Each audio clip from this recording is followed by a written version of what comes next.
Hello, friends. Welcome, welcome. Wel- Welcome to another Genshin Saturday, where we are going to explore more parts of the rainforest, because it's funny. And I've also learned one crucial thing. So remember that toy section of, like, the merchants? Yeah, that was actually this. It was this. That's why I was telling me to go back to Ormos, even though it had nothing to do with the story, because it really didn't. So if I have time after I finish the Archon quest, we're gonna do that. But for right now, Archon quest. Oh, okay. I just speed through it Welcome, welcome. How can I help you too? by not helping us at We all. would like to ask you a question. Do students from the academia ever come to Port Ormos? Of course, especially around this time of year. Students from Sumeru City that are about to graduate often come to Port Ormos to cut loose a little. Many people often talk about how hard it is to get accepted into the academia, let alone graduate. But those who finish their studies and go on to become full-time researchers at the academia have it even harder. Sure, we may not be Sumeru City, but Port Ormos offers beautiful scenery and a stress-free environment. Some even say it's good luck to come to Port Ormos, so students and researchers come flocking here when things get to be too much at the academia. Ah, you see over there? Those are students from the academia. They look pretty serious. They've been looking worried and miserable ever since they got here a few days ago. If you ask me, the life of a merchant is better. So long as the Akasha teaches us what we need, then life is good. Imagine if the Akasha then just Seem to be discussing stops something. working. Let's see if we can Sumeru would just be going into a devastating thing.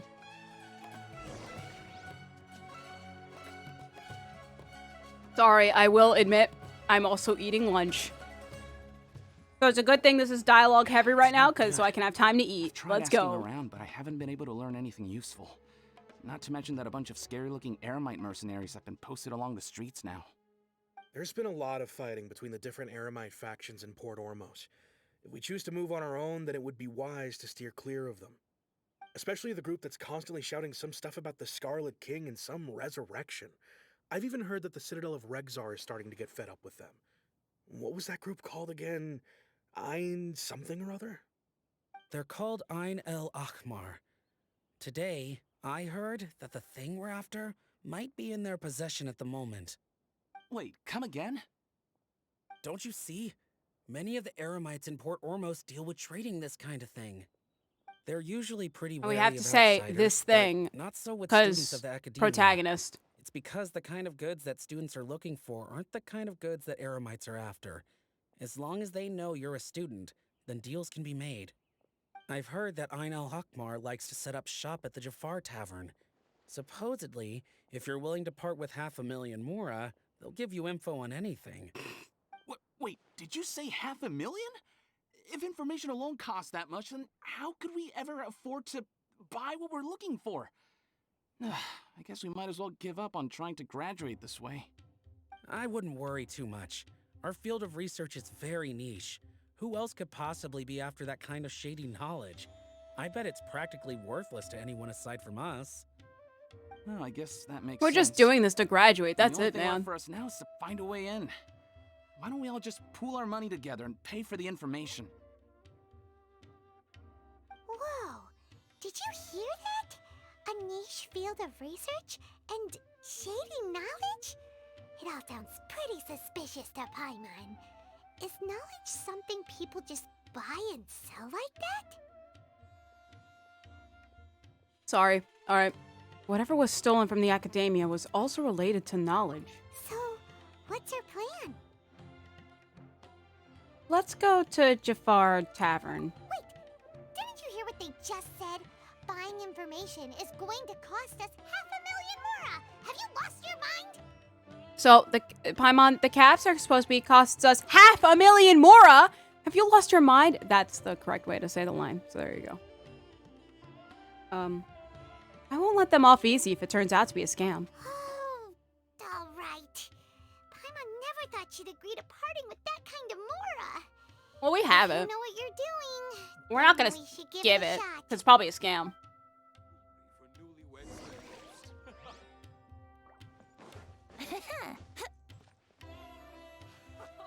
He will pay the price one day. Where is it?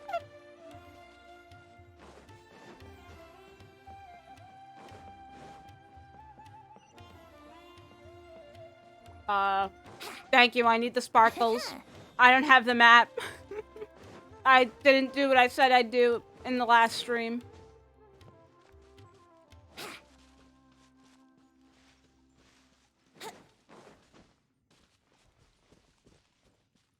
It's called content. I have to do this blind. And to do it, I have to literally do this blind. This is the place we heard those students talking about. Let's find a seat Oh, somewhere what? and see if we can. You sit down for some time and wait Oh, because you've you wanted to arrived. cancel Paimon. Please take a seat. So, they think that they can go toe-to-toe with the boss? Ha! Once we reclaim the power of the Scarlet King, they'll be the first that the boss punishes. They're nothing to be afraid of. Our main rival now is the Caracal Battalion. They've also amassed a significant amount of Mora this time, so we mustn't underestimate them.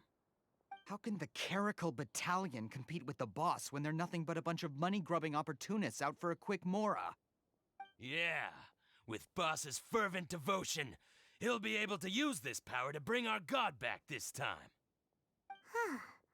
All these guys talk about is the Scarlet King, so they're probably the ones we're looking for. Greater Lord Ruka Devata. That traitor and her followers must not be spared. The day will come when the Scarlet King exacts vengeance on Sumeru, and all of them shall be punished. You know, I have a big old smile on my face. It's like, man, this is a good idea. Let's actually just... They're sullying the name of the Archon, so let's actually, like, support them and everything. But yeah, what are they talking about, actually? My brain's Paimon was empty. wondering what they meant, too. We should ask about that if we get the chance later.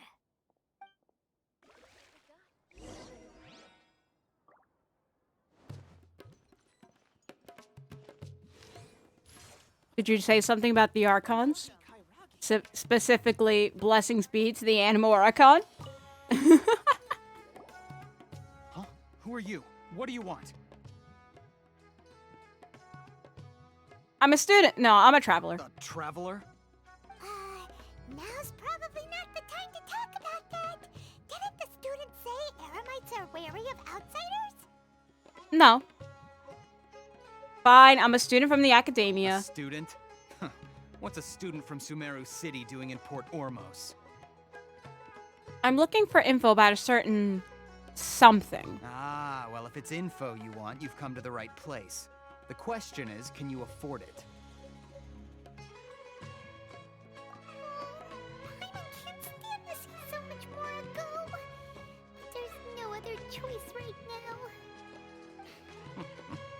Here, this is the merchant's address. Whatever you're looking for, you'll find it there.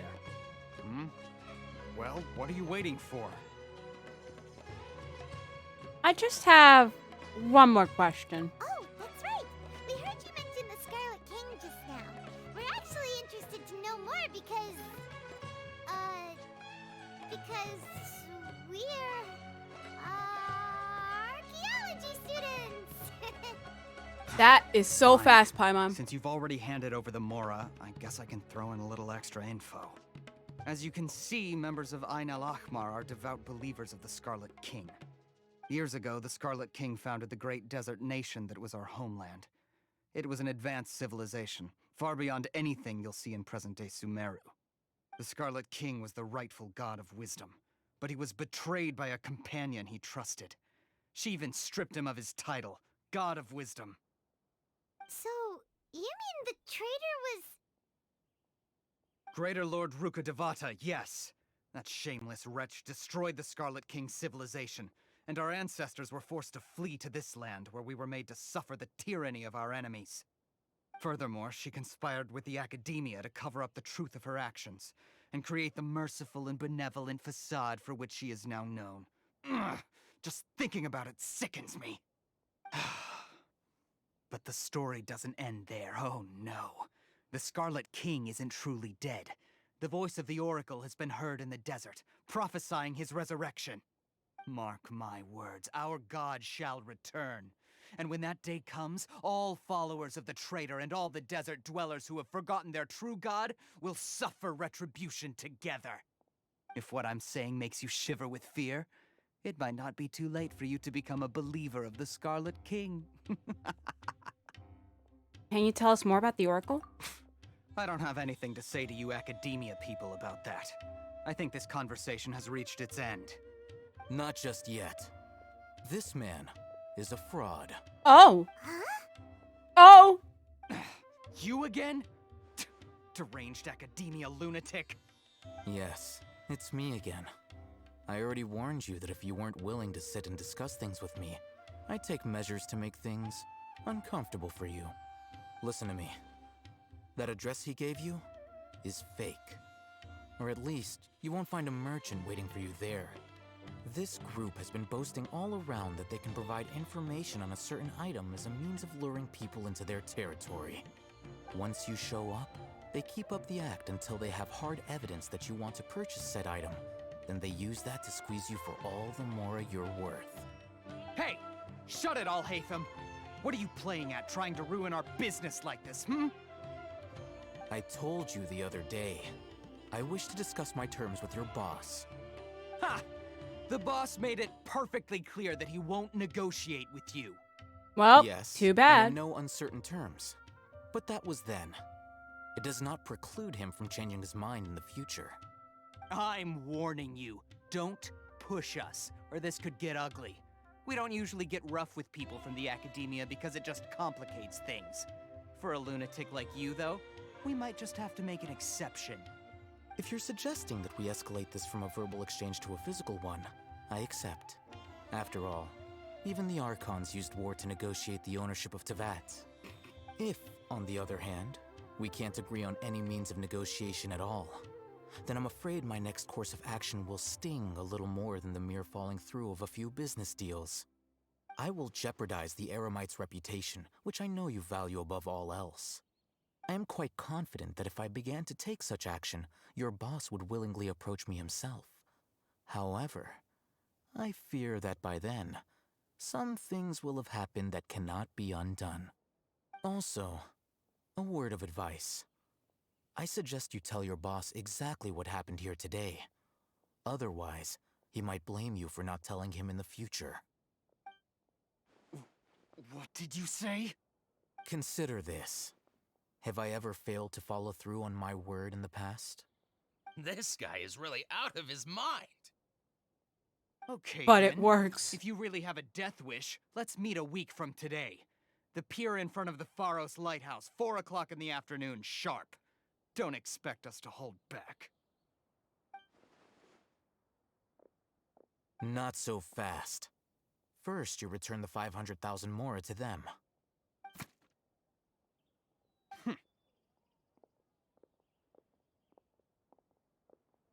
Please, I beg you, don't provoke them. We can't afford any trouble with this crowd. They haven't even paid for their food yet. Ah, Mr. Iman. There appears to be fewer staff in the restaurant recently. This wouldn't happen to be because they're all busy spreading the word to the students, would it? Well... Someone who chooses to do business with a group like that really can't afford to get so flustered the instant someone confronts them about it. Consider the meal compensation for our silence. I'd say you're getting an excellent deal. Whoa, did you see that? He not only got us our Mora back, but sent the Amorites running too. Plus, he seems to know a lot about what's going on around here. Let's catch up with him and ask some questions. Okay. Now I finished. After him. I want to say this. He was someone I would actually look forward to since I learned of his existence.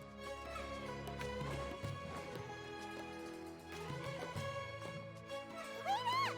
It's Al-Hitham, right? What do you want? Thank you for your help back there. No need for thanks. My goal was to get to them, and you two gave me just the opportunity I needed. We're even. Oh, I advise you to keep your distance from them. Since they weren't able to make off with your Mora in the end, they might harass you again in the future. All right. Goodbye. Hold your horses! We still have something to ask you about! Since you tore through their scam right in front of them, you must know the real story about certain something, no? I like how when we say this, everybody else knows what we're saying, but we ourselves don't even know what this certain something is, which is Who funny. exactly are you two? And why are you inquiring about that? I'm a student from the A academia. student. Right. Look, you should know that those thugs conducting business with you had nothing to do with your lie. Perhaps we can also talk terms? Huh? Oh, yeah!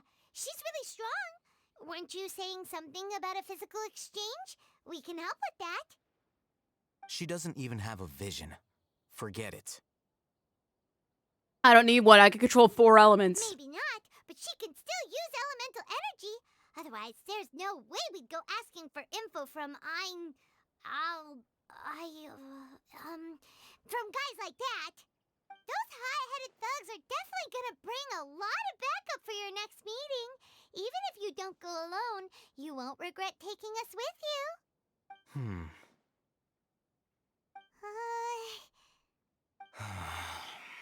All right, I accept. Got a pen and paper? If you're searching for someone who sells that kind of merchandise, I'll give you one of their addresses, and you can try your luck. We'll reconvene at the appointed time by the pier.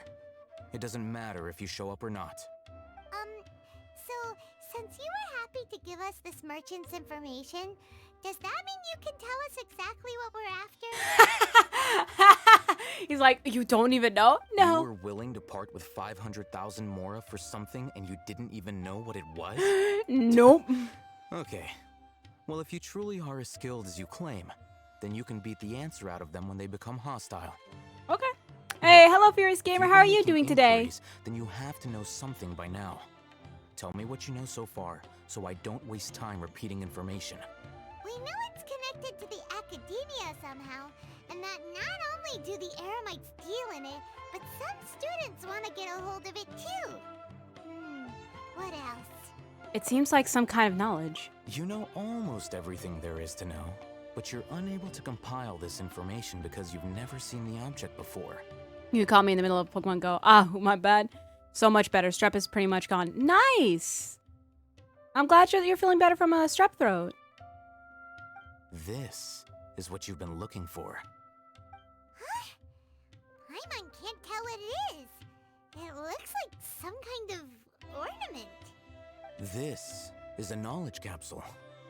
To put it simply, it's a vessel that can store a fixed quantity of canned knowledge. It's like a miniature Akasha. Anyone who links it to their personal Akasha terminal instantly becomes privy to its contents. Anyone? Correct. Anyone. Unlike the Akasha, which heavily regulates who can access what information, knowledge capsules confer their contents without any requisites. Oh, so it's like, well, the Akasha's, I guess, like, you know, looked on by a quote-unquote government, which is, I'm guessing, the academia. The capsules are basically like, you know, blackmail information, sort of. That's amazing. It's essentially a convenient and harmless vestibule for knowledge. Unfortunately, it's illegal in Sumeru to privately possess or trade them. Makes sense. They were created as a means for scholars to transfer knowledge gained from Irminsul into the Akasha, and are intended to be destroyed immediately after use. But despite strict regulations, some of these knowledge capsules will always escape destruction. After all, there will always be those in this world who are dissatisfied with life as designed for them by the Akasha and wish to change their fate. Over the past century, a wide variety of canned knowledge has been leaked from the academia. Now, in Port Ormos, the valuable ones are a means to Mora for the Eremites. Meanwhile, those which the Eremites deem to be useless to them occasionally prove useful to the common citizens and hapless academia students. Well, I think that about sums it up. I heard that the Academia lost something recently. Oh, so that's your true objective. I want to learn more about it. With our current arrangement, I don't believe I can offer an answer. Perhaps we can negotiate further? You're still resolved. Fine. Let's talk somewhere with fewer people. Awesome. All we have to do is ask really, really nicely. Be like, hey, could you please tell us? Could you please tell us? Let's continue our conversation here. If you wish to learn more about the knowledge capsule that the Academia lost, then you must help me with something. What is it? I need you to find someone named Dory, a traveling merchant. Oh yeah, she's released. Unlike the peddlers who hawk inferior knowledge capsules, she often has quality goods in stock. Some say that as long as there is profit to be made, there is nothing she won't dare to sell. She's guarded against people from the Academia because most of her wares don't comply with Academia regulations. I think she Not blacklisted Dory. me. Add Dory. I just realized that. But it soon became Dory. clear that they had no intention of letting me get any further. No, I think I met with her informant, but it soon became clear they had none. Become one of Dory's customers and earn her trust. This is my condition for further collaboration. Why do you want us to meet with her? Paimon, I think it was obvious because she's blackmailing him. Until you She complete can't. this task, Or he you don't can't. have question privileges. Fine. So how do we go about doing this? You two are outlanders who haven't been here for long, so Dory should view you as safe clients. I'll give you the informant's address and their contact password. Beyond the password, though, I have no way of knowing what other tricks she might have up her sleeve. You'll have to improvise. This is kind of nerve-wracking. The true challenge begins after you meet her. She has a keen nose for Mora and a shrewd eye for wares, and she only likes customers who she deems to have good taste. Paimon is either painfully oblivious or painfully straightforward. Yeah, it's one or the other. I'll prepare some funds for you. Buy her highest quality wares and earn her approval. But we only just saw a knowledge capsule for the first time. We don't know how to tell which ones are good and which ones are bad. Is that something we can learn quickly? That's true. Have you two heard of elemental sight? I can use it. Oh, that's a surprise. Guess I'll have to hold you in higher regard. Anyway, that ability should resolve your issue. So I'm guessing when we do the elemental sight, it's just maybe the brighter ones are the best count. Here are two knowledge capsules. Tell me, can you detect any difference in their quality?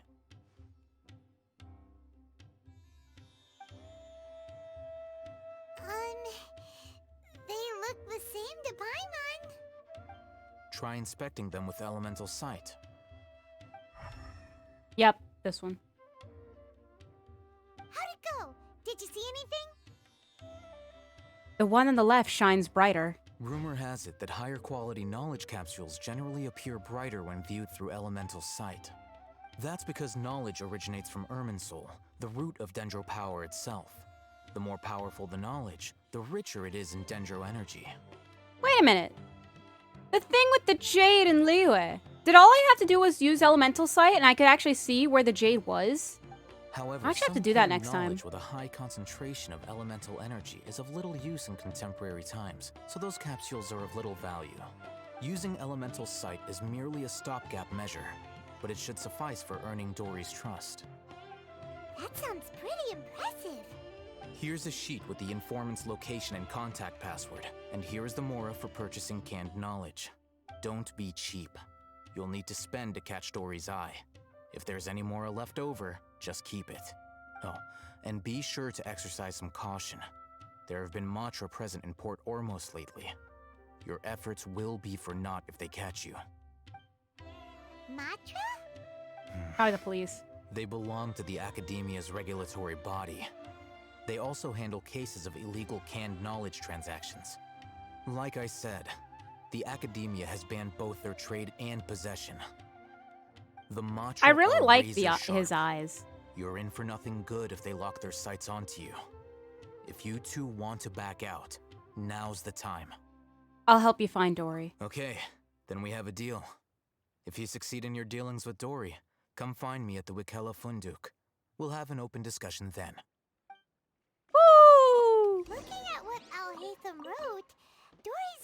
informant is a trader near Old Ormos.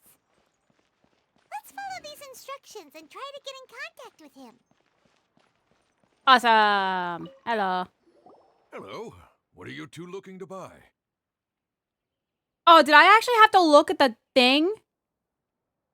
Oh, I didn't look at the thing. We want to buy some raw hara fruits. Wait, are you sure you're remembering that right? Paimon doesn't think it was that on the paper. Paimon, I didn't see the paper. I didn't think we want to buy some unripe hara fruits. What a unique palate. We have unripe hara fruits, but we usually keep them in the back. I'll have someone escort you. Following the paper got us past the first round. Ronak, these two want to buy unripe hara fruits. Show them to the warehouse. Got it. You two, please follow me. Please follow me. You two have a fascinating fashion sense. We haven't seen a customer wearing a Sumeru rose for quite some time. Hold on. Let me think. Sumeru rose means common merch. No, look again. We're obviously wearing morning flowers. Ah, my mistake. I do apologize. Whew. That pop quiz sure was scary. Ah, the warehouse is up ahead. Please follow me. He calls our outfit common.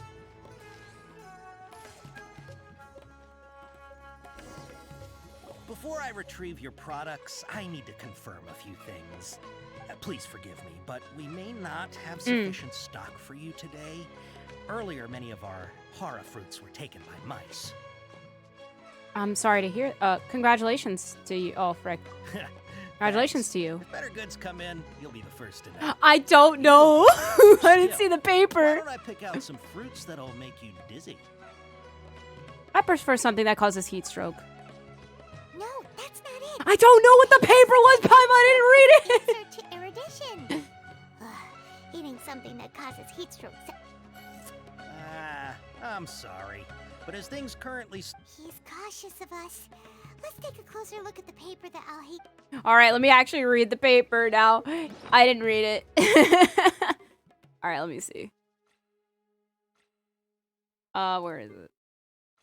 That's not what it says on this sheet. The thing, Paimon. I didn't read it, Paimon. Okay. Let to buy on right. Ask the informant to take you to where a morning flower looking to buy canned knowledge. Where a sumer looking to buy products legally available on the market. Mouse customer. Rishbolin tiger mantra. Take it by. I'm not remembering this. Hold on. I ain't remembering this. There we go. Okay. Now I'm ready. Before I retrieve your products, please forgive me, but we may not have sufficient stock for you today. Earlier, many of our hara fruits were taken by mice. Congratulations to you. Thanks. If better goods come in, you'll be the first to know. You look like you have some skill. Why don't I pick out some fruits that'll make you dizzy? Dizziness with a side of tinnitus, please. Yep, that's the right answer.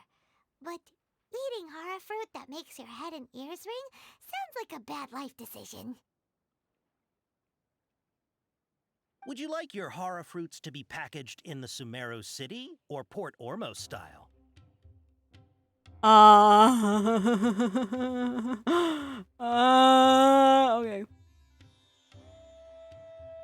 Or no style. Wow, you two sure are generous customers. We'll be sure to package your products beautifully.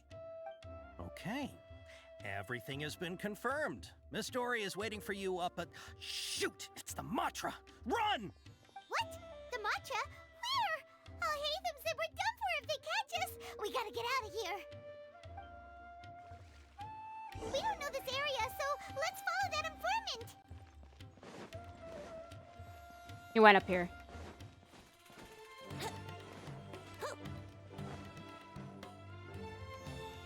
He ran that way.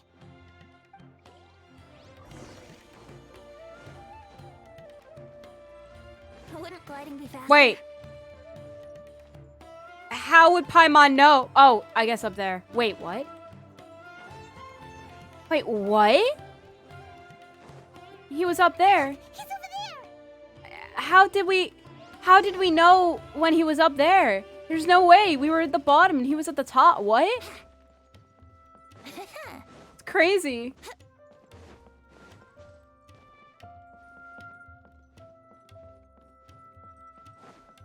Hey! If you're hiding from the Rishbaland tiger, come this way! Another password! Huh? Oh, that voice came from behind the building on the right! I had to look at the thing. I had to look at the paper. Here, over here. You can stop running now.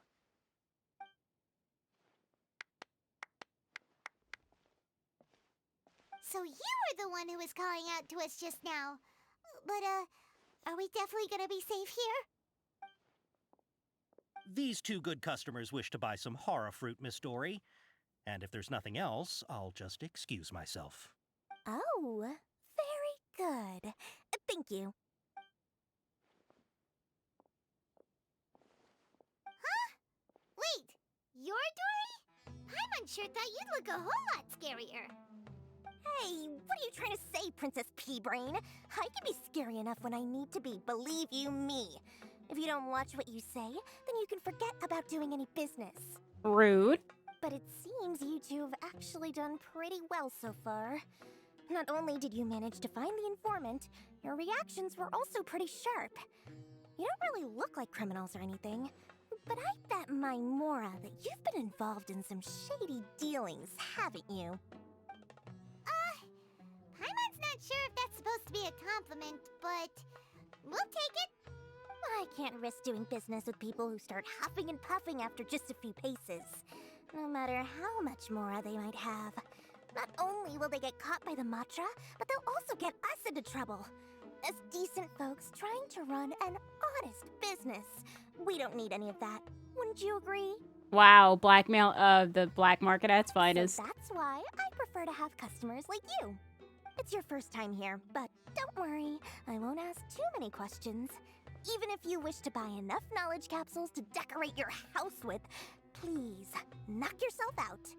As long as you have lots of round, shiny Mora, then we're all good. Can you show us your products? Ah, yes, of course, of course. Go ahead, help yourselves. Voila! Wow, she has a trove of canned knowledge. Whew. She'd probably be in serious trouble if the Matra caught her with all this. What kind of products do you seek, my dear customers? Don't worry, I'm not interested in your reasons for buying.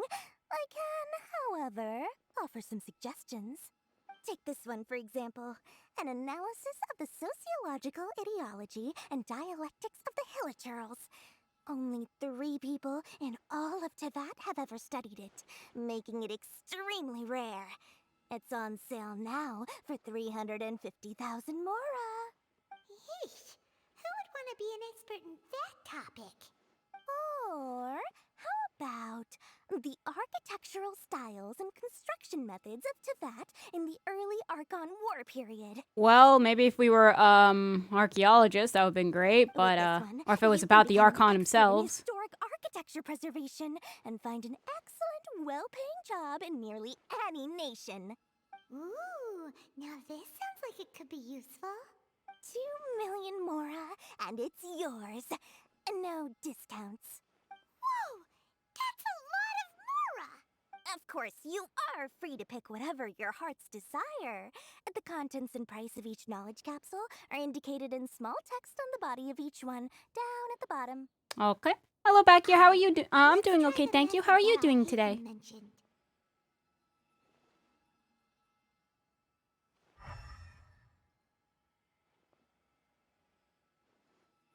There's 3 of them that are okay.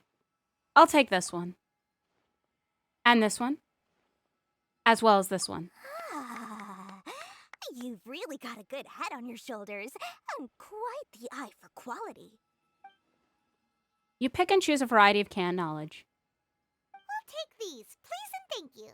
My oh my, you are blessed with a taste for both the exquisite and the extravagant. Customers like you are a rare breed, 1 in 100. No, 1 in 1,000 even. Listen, I have a special offer for you two. If you spend just 100,000 more, you can pick any knowledge capsule of your choice up to a value of 1 million mora. Say what now? Hey, did you hear that? Spend another 100K and we get a capsule worth a whole million! Calm down, Paimon. Don't let her trick you into spending more. Look, all the canned knowledge we just bought is easily worth 500,000 mora.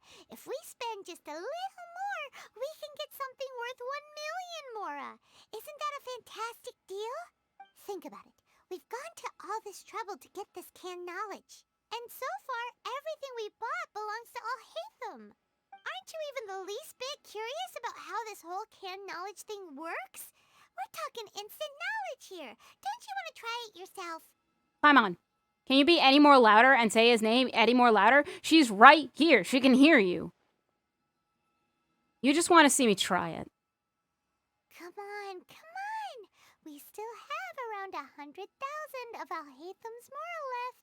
So let's put it to good use by finding something useful for you. No! Paimon, no, that's a trick! Come on. Spend an extra 100,000 mora. Excellent. Then please, select from this fine collection of canned knowledge over here. Hold on a second. Paimon thought we could choose whatever we wanted. Why can't we choose the ones from over there? Oh, but my dear customer, the knowledge capsules over here are worth 1 million mora each. I'm sure discerning customers like yourselves will be able to find something to your liking. Please, take your time. Uh-oh, Paimon has a bad feeling about this. Let's use Elemental Sight again to check these. All right, I'll have a look.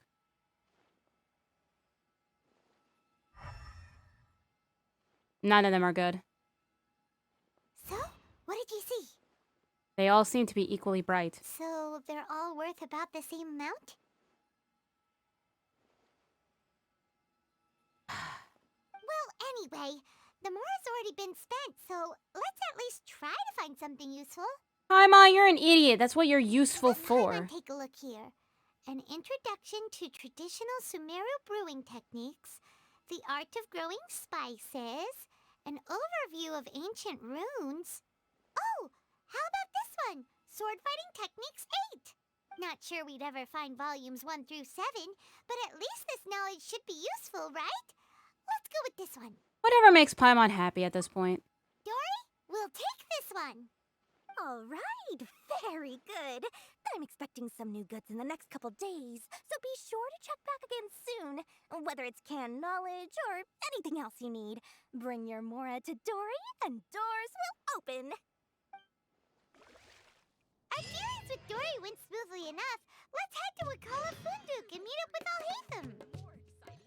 Hopefully now he'll finally tell us about what the Academia lost. Mora, mora, shiny mora. Please come back anytime you need something. I mean, I guess what was good about that whole interaction was the fact that, as Alheim said, it was basically spend the mora. Just spend it and become good customers in Dory's eyes. The more mora you spend, the better. So even though we don't get the leftover 100,000, at least we used it to gain her trust. I don't know if it'll mean anything later on, but we'll see. You two made it. And from the looks on your faces, you were successful. Whoa, there's so many people from the Academia here. Why would you pick this place as our meetup spot? Well, Wakela Funduk is under the Academia's control, so naturally the Academia has people working here. I came to Port Ormos under the pretense of conducting official business. You're a pretty daring guy. Relax. No one here is interested in anything we say, and the Matcher won't come here. Okay now, tell me how your encounter with Dory went. You bring Alaham up to date and give him the canned knowledge you purchased. Okay, we did what you asked. So, can you tell us about the knowledge capsule that the Academia lost now? Before that, I have to ask, why are you two so intent on tracking it down? You don't have to answer, of course. We want to meet with the Dendro Archon. Yeah, she just wants to meet the God of Wisdom and ask her about something important. We've been in Sumeru for a while now, but we still haven't found a way. Yeah, I literally just want to meet this Archon, and then I'll literally be out of Sumeru. When we heard that But that's the not going to be the Academia case. had lost something that might be related to the gods, we came here in case it turned out to be our lucky break. In that case, you're on the right track. A short while ago, the Academia lost a knowledge capsule in the desert. It's supposedly a divine knowledge capsule. Use it, and you'll gain the wisdom of the gods. Wow, there's really such a thing as that? Hey, if we find it, do you think we could learn how to meet the Dendro Archon? Ooh, or even how to find your brother? I highly doubt it has any mystical properties, but it does indeed exist. And it's right here, in Port Ormos. So, where exactly? In Dory's possession. That's what we need to find out next. Your goal is to find it too, right? I won't deny Well, that is not what it is, but who I am cares? investigating because I'm curious as to what the divine knowledge capsule truly is. As you know, the Eremites in Port Ormos also have their eyes on it. It is an extremely precious item. The knowledge contained within may bring great power or wealth to whoever has it in their possession. Several brigades have been vying for ownership of it as of late, but there is still no victor. My personal finances and connections cannot compete with those of the Eremites. After attempting various methods, I finally managed to reach a tentative agreement with several brigades. I agreed to forego ownership of the divine knowledge capsule in exchange for the opportunity to study it. After all, there's no harm in understanding what it is. However, there are those who are less amenable to negotiation, such as those from Ain al-Ahmar. They adamantly believe that the divine knowledge capsule contains the Scarlet King's power, and that he will return to this world when they obtain it. They refuse to let anyone from the Academia tarnish their deity's soul. So you kept Interesting. hounding them because they refused to cooperate with you? Yes. Ain al-Ahmar isn't exactly wealthy, but its members are determined to get that capsule by any means necessary. To that end, they've resorted to many methods more foul than fair in order to amass sufficient funds. So, I've been sabotaging their business to force them into negotiating with me. The divine knowledge capsule should be up for a secret auction within the next few days. Each brigade will place their own bid, and the prize will be covertly given to the winner. To ensure the capsule's security and to evade the mantra's notice, the winning brigade will not publicly disclose their victory. Unless I know whose hands the divine knowledge capsule ends up in, my agreements with them will fall through. Dory is the most reliable source of information, but that avenue was previously closed to me. With you on board now, the situation is different. In other words, you wanted us to befriend Dory so you could find out where the divine knowledge capsule is. Yes, you can say that. But this arrangement harms none of us. The day after tomorrow, go back to Dory and try to purchase information on the divine knowledge capsule's whereabouts. If she has no information, wait 2 days and approach her again. If I get the opportunity to study the divine knowledge capsule, I will relay my findings to you. Will that suffice as compensation? Thank you. That's exactly what I want. Okay, then we'll meet up in 2 days. Should I trust this guy? Because I certainly don't. Well, I certainly do. Oh, hey, Thum, before you go, we actually bought a knowledge capsule for ourselves, but we're not sure how to use it. You two want to try using a knowledge capsule? Sure, I can teach you. Doing so right under the Academia's nose is a bit problematic, though. What do you say we head to the outskirts of town? I mean, right now, we're about to do something illegal. Uh-oh.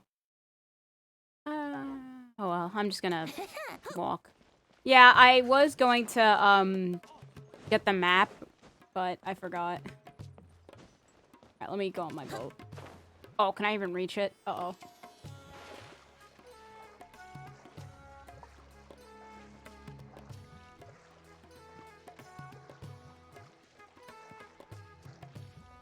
There we go. I made it to my boat before I drowned.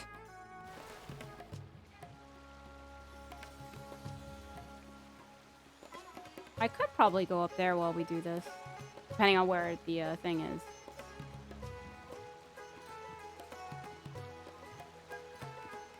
Music's so nice, though, I gotta say.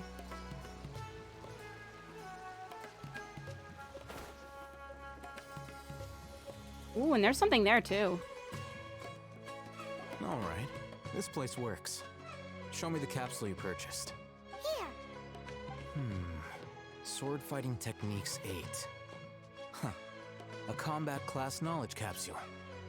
This class is something of a rare find these days, since most have been taken by the Eremites to augment their battle capabilities. Really? Aw, yeah, what a great buy! Now, I never said that. If you want to determine the efficacy of this capsule, I can evaluate your combat ability. However, effects will likely be minimal if you already possess a high amount of strength. We can conduct a controlled experiment where you fight 2 battles, one before using this knowledge capsule and one after. While you fight, we can use an Akasha terminal to monitor your various physical parameters. There may be variances in your physical strength between the 2 tests, as well as a disparity in your opponent's abilities. But don't worry, I'll run statistical analyses afterward to mitigate any confounding effects. Wow! Haytham! You must have been one of those guys at the academia who got top grades on everything. Paimon's curious about something, though.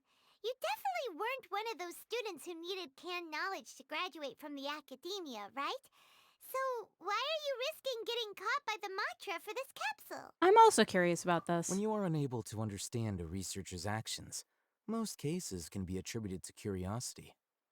This is but one theory. Sounds like you're trying to avoid the question. All right, let's begin the test. Just fight as you normally do. Indeed I am, so let's just begin the test. Combat test. Yahoo! Freeze!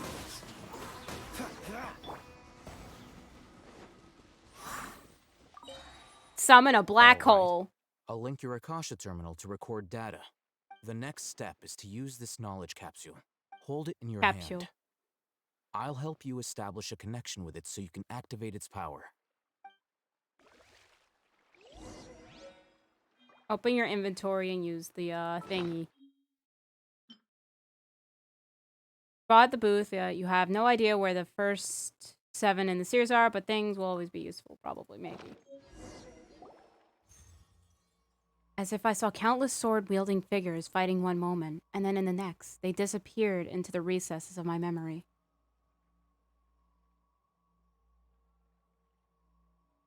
Hey, how are you feeling?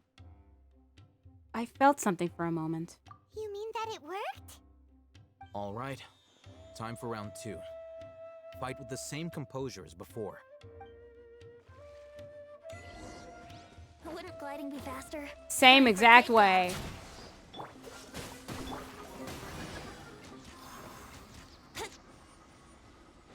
Wouldn't gliding be faster? I like how it said enemy reinforcements, and I already killed them Now, before the text I'll came start up. recording data again. Haytham, how's it going? Well, the knowledge capsule you purchased did improve her combat capability. During the second fight, her overall fighting performance increased by 0.073%. By summoning a black hole. Wait, how much? That's basically 0. Dory's such a jerk! She totally scammed us! 1 million mora? This thing isn't worth a tenth of that amount! Of course, this could be because she is so powerful that the capsule's contents were unable to produce a substantial increase. At the very least, this test allowed me to gain more insight into you two. Our deal seems increasingly worth my investment. I'm heading back to Akela Funduk. I await your response in 2 days' time.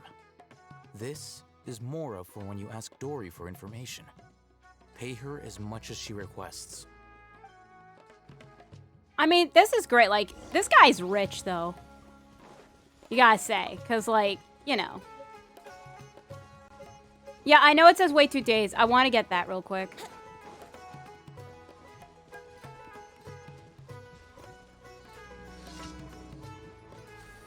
Crocodiles. What? Crocodiles? Crocodiles!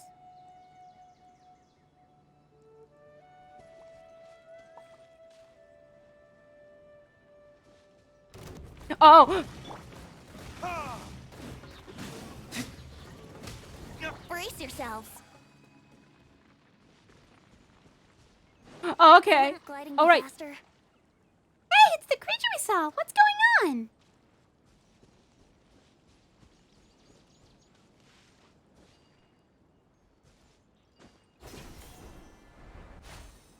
Well, I have zero clue what is happening 50% of the time in Sumeru. So this is what we do. We just take the stuff, go up this mountain, do the thing. It's funny. Please give me a yellow thing. Give me a yellow dot. I don't want to have to climb. Oh. Oh, I just noticed that thing. What is that?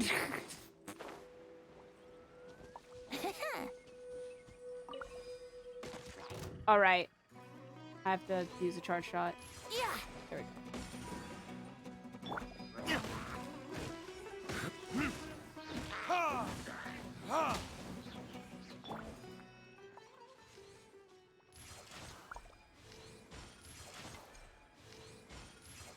Oh, there's one over there. Well, I don't know how this all works.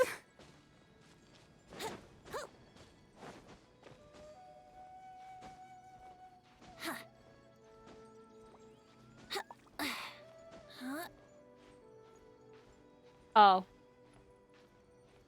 Oh, no. Can I make it?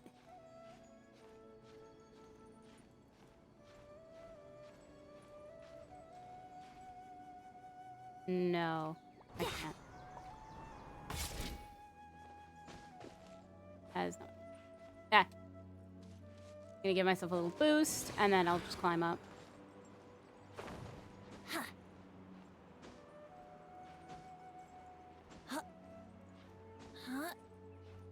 And the reason why I'm doing this is because, yeah, I could change the time.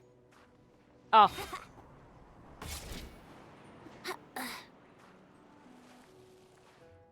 Man. How does one climb... Oh, I could just do this. Hold up.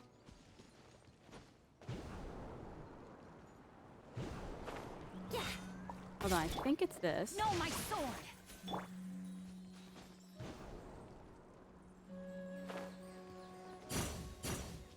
Well, that's not how we do this. Oh, well, just climb, I guess. Because, I don't know, because there's, I think, Electro and Hydro that is the Dendro reactions, right? At least I think so. Like, Hydro basically makes the Dendro grow, Pyro makes it burn, and Electro does something. I don't exactly know what Electro does, if I'm going to be 100% real.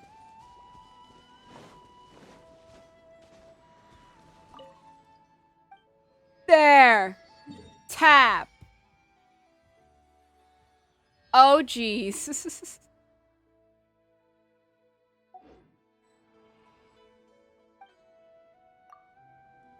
Actually, what is, like, the statue's blessing stuff?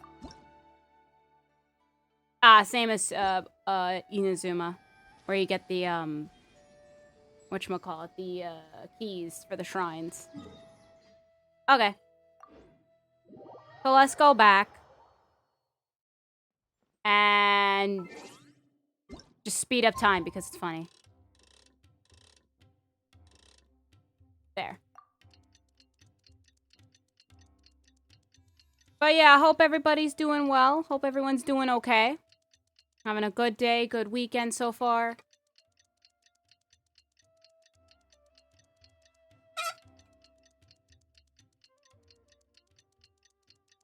Squeaky water bottle ASMR. There we go. Let's see Dory today and ask her about where the Divine Knowledge Capsule is. Oh, nice. We're actually just right here. That's good. Hey. Here, over here. A welcome Welcome back, my loyal patrons. What can I do for you this time? You name it. Canned knowledge, supplies, or anything else you need. I'll find a way to get it. Where there's a waterfall of Mora, there's a way. Can you really get us anything we want? Anything at all? Aha! So it appears that canned knowledge alone is no longer sufficient for your opulent appetite. Then please oblige me. Tell me what you have in mind. I'd like to buy info on the whereabouts of the Divine Knowledge Capsule. Oh! I knew customers with pockets as deep as yours would undoubtedly crave something more profound than ordinary canned knowledge. But you know, that kind of information isn't going to be cheap. After all, I had to work really hard to weasel my way into the auction site.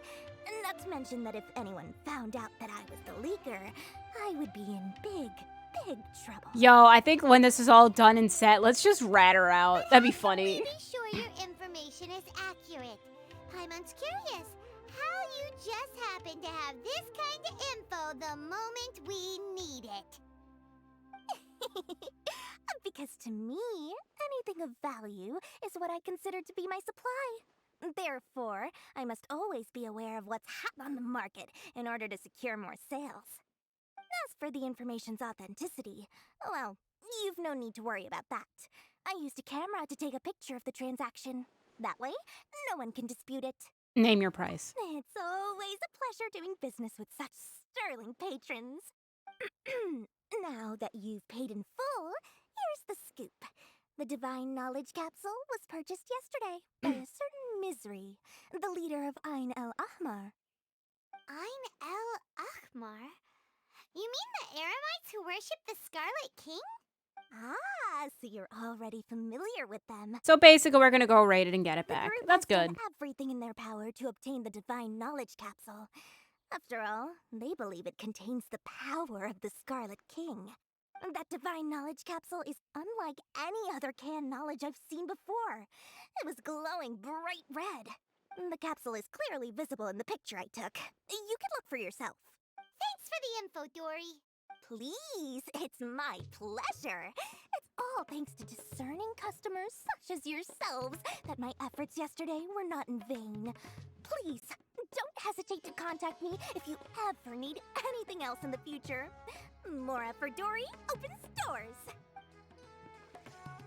Well, we figured out where the Divine Knowledge Capsule is. It turns out it ended up in the hands of Ain El Ahmar. Let's head back and talk to Al Haytham. Give me my Mora back. Remember to bring a token of our friendship the next time we meet, okay?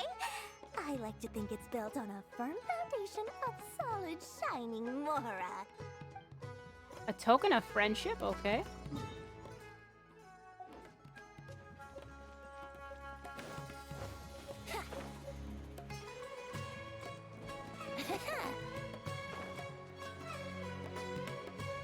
You know, what's funny that I just realized?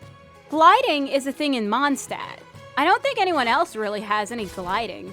So it's just really funny how there's this, you're just gliding across like big ledges and everyone just looks at you with the glider like, what? What? What do they do? I don't know. That's... Okay, I guess gliding, people can glide. Sure, why not? I gotta go, so you have a good day. Okay, Pacquiao, well, thank you so much for stopping by, and I hope you have a nice time with your friends, and a good day or night, depending on your time zone. Really? All right. Let's hear it. It's in the hands of Ayan Al-Akbar. I tried. Dory even gave us evidence to verify the intel. Have a look. Huh, look at that. Clear as day. It must have taken some guts just to infiltrate the scene of the Eremites' transaction. Probably should have just looked at the photo. But then, to get close enough to take a picture like this. Bold move, Dory. Very bold move. All right. The person in this picture is indeed Misery, the leader of Ain El Ahmar. And the glowing red capsule he's holding appears to be the Divine Knowledge Capsule. In which case, if we play our cards right, when we confront them next week, we should be able to force them to show their hand. At first, Paimon didn't get why you were provoking these Ain El Ahmar guys. But now, it sort of makes sense. Everything's playing right into your hands. after we defeat them, we can finally have a serious talk with their boss and get them to lend us the divine knowledge capsule. Thank you for your time I'm and allergic to efforts. plants that don't work. Take a few days off while I make some preparations. Let's meet up again on the afternoon of the arranged date, 3 o'clock sharp. We'll be there. See you then. A few days later, on the day of the meeting with Ion Alakbar. Alakmar. I'm sorry, I can't pronounce them right. Where could he be? Oh, there he is. Sorry to keep you waiting. Let's head to the pier in front of Pharos Lighthouse. Yep, let's go.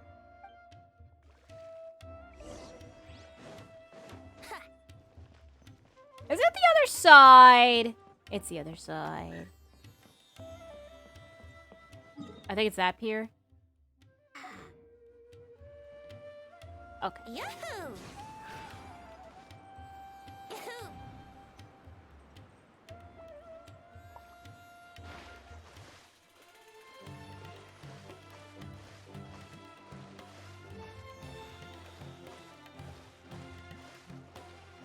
There we go. We got it.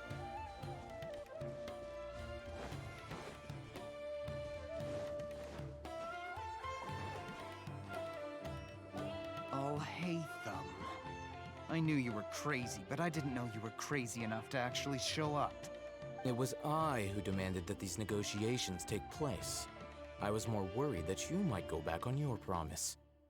But to your credit, it appears that you're sticking to your word. This is turning into quite an occasion. I also brought some backup. I assume you don't mind. Backup? Aren't you the brat from the restaurant the other day? You've come to support this lunatic because he helped you out? Fine, your funeral. I'm not going to mince my words. Once we're done with you, you'll be nothing more than fish food. Get 'em, boys! Uh-oh, here they come. Good luck, you two. I'm gonna just press the Q button. Think you can get away? Brace yourselves. I keep missing. Rain outlines your fate. Oh, there's more. Let's play.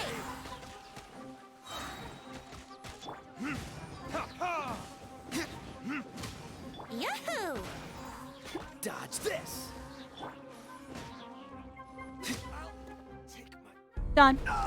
Oh, cutscene. Academia scum!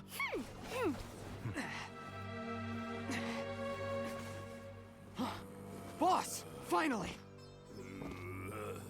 Did you use it? Great! Now we can...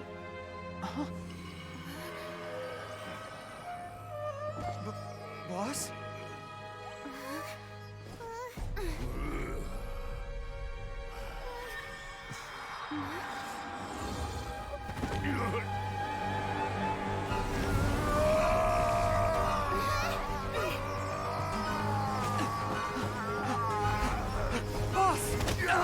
Ooh. Oh. What's wrong?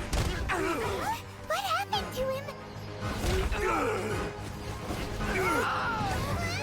We have to cut his caution connection. Now.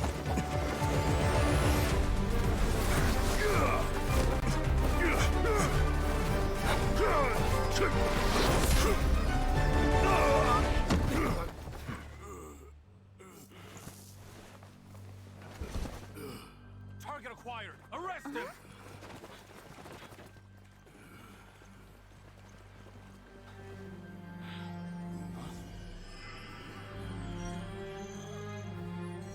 Do not impede our work. Is that understood, Al-Haytham? Of course. I was only trying to help. Take him away. Nice.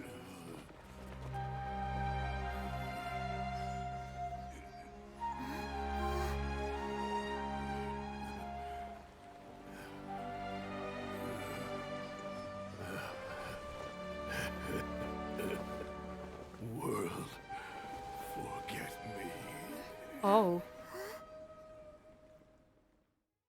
Oh. What in Tibet just happened? It's like that big guy suddenly lost his mind.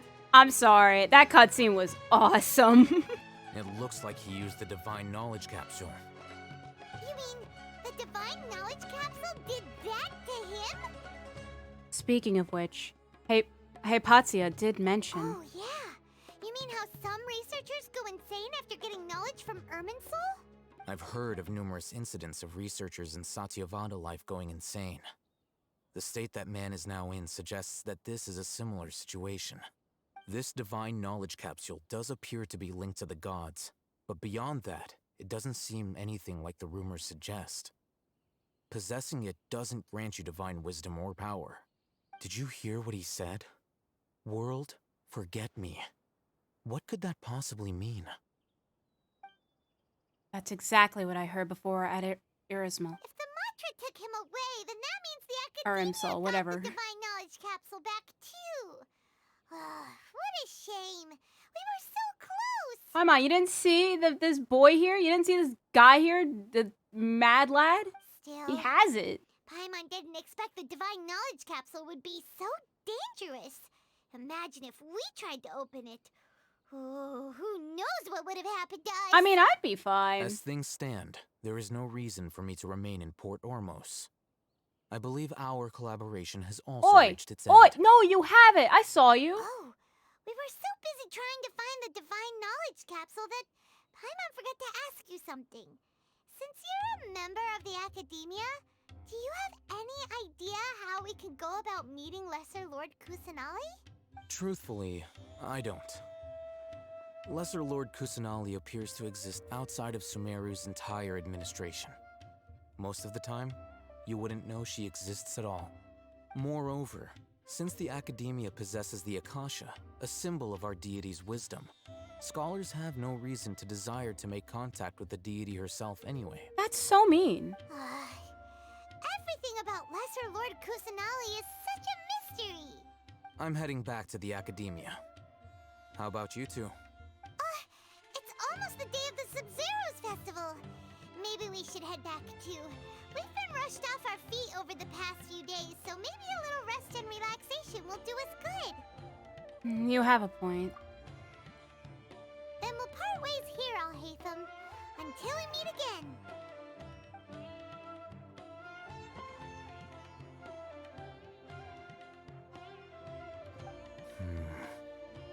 Now, do I deal with this thing first? Or should I produce the report that the higher-ups require?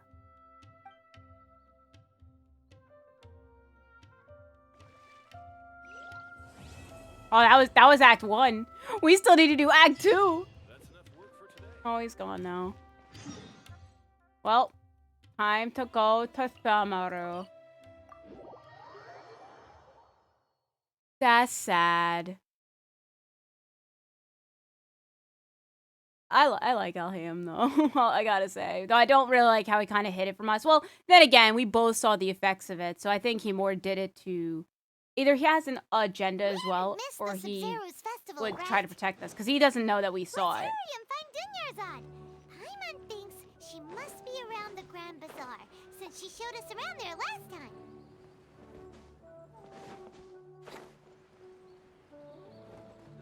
Oh wait, I think it's this.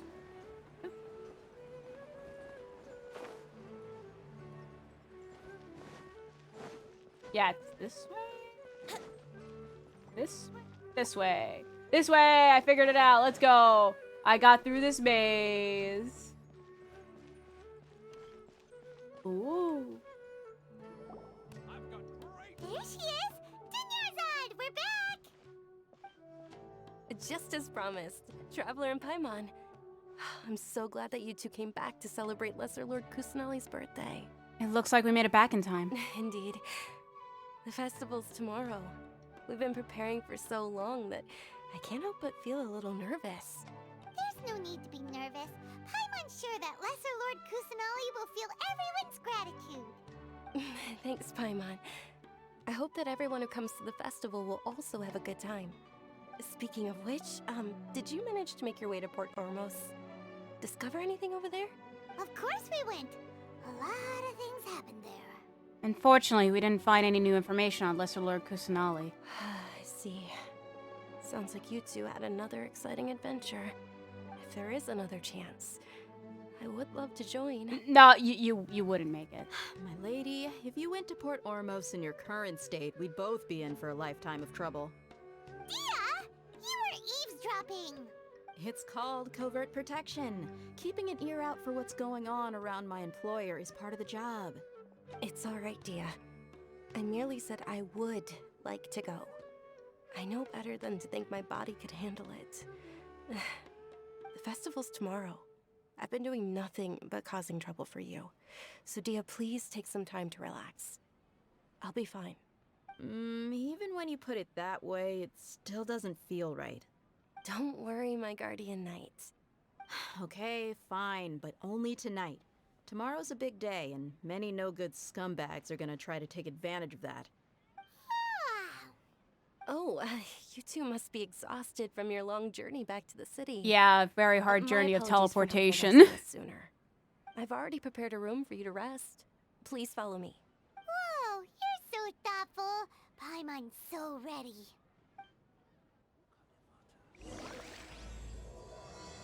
No more than 1,000 rosen brings. Oh boy, here we go.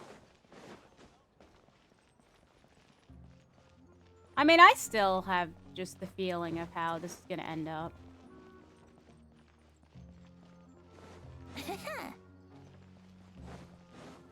Because it seems that the academia is going away from, I guess, this new archon because they're so Here we focused on are. what the old archon did. It's also fairly close to But where also I've been maybe staying. combining of what they want to do. It looks really nice. Sorry for the trouble, Dungazar. Not at all. Just tell me more about your adventures when you next get the chance. That's Paimon's specialty. Paimon can tell you stories next time. About our plans for tomorrow. Oh, if you don't mind, how about we all walk around together tomorrow? All of my friends will be working the festival, and Dia is still insisting on her covert protection. Yeah. It'll be pretty hard to relax and enjoy the festival if Dia's constantly hovering over you, right? I'll keep you company tomorrow. Then let's meet at the nearby bazaar first thing tomorrow morning. Have a great night. It's a deal. Good night, Dunyarzad. I may be too excited to fall asleep tonight. See you tomorrow.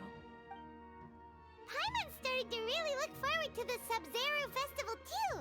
Will there be lots of yummy food? Oh no, her saying all that seems pretty sus. Oh, Not no, gonna no. lie. Thinking about food is just gonna keep Paimon up all night. The earlier we sleep, the better. Let's go inside, traveler.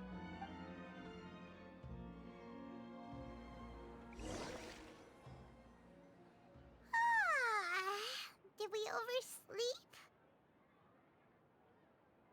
We should go meet Dunyarzad right away. Okay. Wait, we had an open room. Oh, we probably closed the door. I'm pretty sure the second we go out, it's gonna just close. No? Okay. I guess the door just remains open while we sleep. Because why not?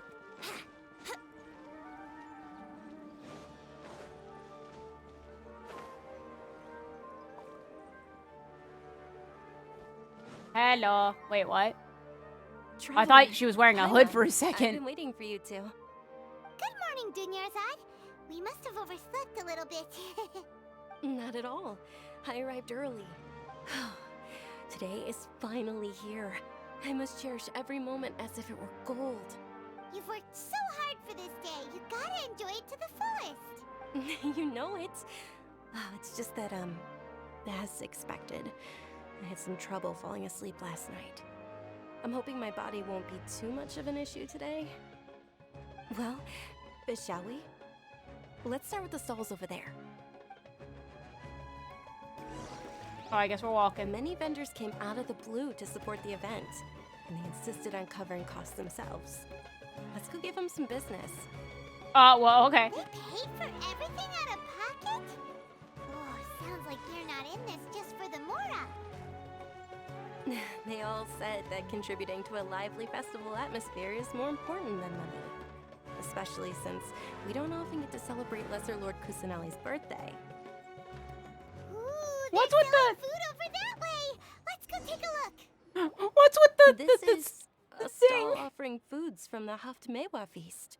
Oh, you could tell straight away. I thought most people nowadays wouldn't know. Mushrooms, flowers, and all kind of fruit. It's all vegetarian stuff. Oh, Paimon's a little disappointed. That's rude. So, what's the Haft-Mewa feast you mentioned just now? It's another Sub-Zero's festival tradition. People used to set their tables with 7 different foods. Generally speaking, the most common selections were foods like Rukashifa mushrooms, lunar lotuses, Sumera roses, sunsetias, kapulatas, hara fruits, and zaytun peaches. So, the Sub-Zero festival is a vegetarian holiday? You don't have to be a vegetarian to enjoy the spread. We just use the 7 foods to symbolize the 7 virtues of the Dendro Archon. Wait, but if that's the case, if Sumero uses vegetarian food to represent the Dendro Archon, then wouldn't the Pyro Archon's festival be full of food like roasted fowl, juicy meatballs, grilled steak? Oh, Traveler, we have to go to Natlan as soon as possible. Paimon. Shush. I think hope next your is wish comes Fontaine. true one day, Paimon. Thanks. All right, how about we also check out some of these other stalls?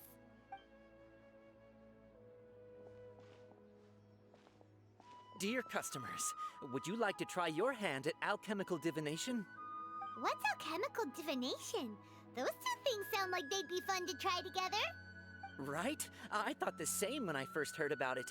It is said to be a mysterious craft invented by none other than Lesser Lord Kusanali herself. So, how does it work? It's quite simple. After you give me any 2 alchemical reagents, I'll use them to perform a random transmutation. And I mean any alchemy. Sure sounds random. So random that it will probably fail. That is precisely what we need. After the transmutation fails, your one and only diviner here will interpret the remnants. For some reason, I don't buy it. Well, according to Lesser Lord Kusanali, everything is interconnected, and all that occurs can be traced back to fate. You could say this is a pearl of old wisdom. Why does everything sound so much more credible when Dunyarzad says it? Are you guys working together? So that's the true wisdom behind it. This young lady sure knows her stuff. So, how about it? Want to give it a try? All right, I guess I'll give it a go. Oh. Okay. I mean, I don't really have anything specific, so Jade.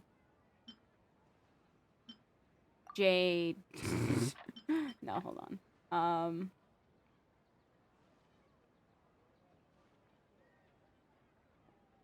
A flower and a butterfly. Go. Okay, one moment. It's the moon. Paimon wants to take a look too. Is it? It looks more like a pie that Paimon bit into. Paimon, are you serious? It's a crescent moon. Generally speaking, the moon signifies... It means... Wait a moment. Is he really looking it up in a book? Oh, I remember now. It means illusions and lies. Oh, it's a tarot. Illusions and lies? That sounds rather ominous. Yes, but this book says that if you trust your intuition and overcome your fears, the sun will surely rise. He's not even trying to hide his book anymore. Naturally, fate will only ever show you the beginning of a journey. It is up to you to forge your own ending. Oh, thank you so much. I'll keep that in mind. What do you mean keep that in mind for you? That was for me. Oh, it's nothing. I'm just learning as I go. So this is like basically tarot reading. Guess that was still pretty interesting. Okay, on to the next stall. So illusions and lies. They say the Sub-Zero's festival was very lively a long, long time ago. That's probably something along the lines Large of flower what you're carriages feeling used to parade with through the everything. city. As they headed towards Port Ormos, people would throw flowers, candy, and liquor all along the way. Dunyarzad's eyes are sparkling right now. I wish I could have seen that spectacle. But if you ask me, I'm sure Nilu's dance of Sub-Zeros will be just as impressive.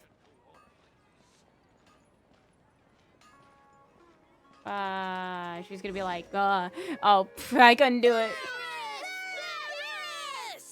Attention! Who? Soldiers, fall into formation if you want any Yalda candies. The mustache! It's a weird guy with a weird hat. And a mustache. Hey, it's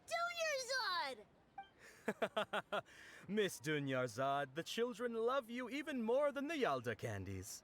In the few short days it took to prepare for the Sabzeruz festival, the children have all grown very fond of you. The Hallowed Knight of Flowers. It's an honor that you know my name. Attention! In the name of Ferris, the Knight of Flowers, I commend you on your contributions to the glorious Sabzeruz festival. All right, little soldiers, take your Yalda candies and don't forget your loyalty to Lesser Lord Kusanali. Dismissed! Yes, Knight Ferris! Aw. Just what is going on here? Children's stories, Paimon. You wouldn't get it. Ferris, the Knight of Flowers, is another Sabzeruz festival icon, and one immensely popular with children. In the past, the actor portraying Ferris would also sit on a flower carriage. It's all thanks to Miss Dunyarzad's sponsorship that the children can make such wonderful memories today. As are we to you, Vihar. Oh, not at all. Oh, speaking of tradition, do you want some Yalda candies? They're a festival staple, and I happen to have some boxes readied here. Take a look and pick whichever one you want. And there's just this random other kid right there. Whichever one. Don't these boxes all look the same? That is the fun part. Each box contains a random flavor. It's up to the luck of the draw. Flavors include lavender melon, hara fruit, sunsetia. Ooh, those all sound pretty good. Oh, wait, and then the bad ones? And there's also lizard tail and oni kabuto. It's a bean bamboozle. The bamboozle. Those two flavors. Oni kabuto is a little spicier than lizard tail. Dunyarzad, you tried them before? Traveler, help Paimon pick one. Paimon wants the sunsetia flavor. I doubt I'll be able to get you the exact flavor you want. It's alright. Paimon believes in you. Okay. I also believe in your intuition. Okay. Great. These boxes of candy are numbered 1 to 5 from left to right. Which one do you want? 2. Oh, wait. Let me give it more thought. 4. That's not 4. 1, 2, 3, 4. 5? What's 5 then? No. I want the blue. Yes. Attention! That's unfortunately lizard tail. Oh, Paimon thought you survived so many epic battles because you had incredible luck. But looks like Paimon was wrong. Yeah, I have abilities. The sunsetia flavored candy was in box number 4. How about this? The most important thing is that everyone has a good time at the festival. So please, take both boxes. Really? Thanks a lot, Knight of Candies. It's Knight of Flowers, not Knight of Candies. Paimon really wilted the carriageless Knight of Flowers. They all basically sound the same. We got our candy, so let's keep going. Yeah, Paimon, don't you dare yell at me. Actually, I just remembered that I left something behind. Since you're here, can you come with me to get it? Sure thing. Dunyarzad, you probably forgot because you're so excited about the Sabzeruz festival. I think it's more than that, Paimon. How embarrassing. I don't think she forgot anything.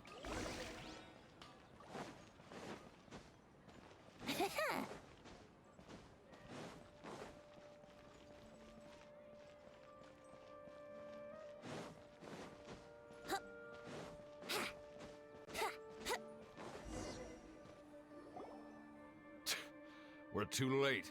Who knew the little lady was such an early riser? Oh no. I know, right? Hey, wait a minute. Pause. Isn't that her? Oh, that most certainly is. We're in luck. She's walking right into our clutches. Those Eremites don't look like they're up to any good. Who are you? I don't believe the Homayanis hired you. That's right. We haven't received any of their mora, but I wonder how much the Homayanis would shell out to get you back. They're a gang of kidnappers! Traveler, hurry and protect Dunyarzad! We'll be fine. Professional here, ready to go. Did you scumbags even consider that the Homiyanis might have hired a merc that outclasses you? You're Dia. Dia the Flame Mane. No wonder we mercs haven't heard anything about you for so long. You sold your unruly mane to the highest bidder. Don't speak so disrespectfully. My family started working with her as gratitude for her past kindness to us. Don't worry about it, my lady.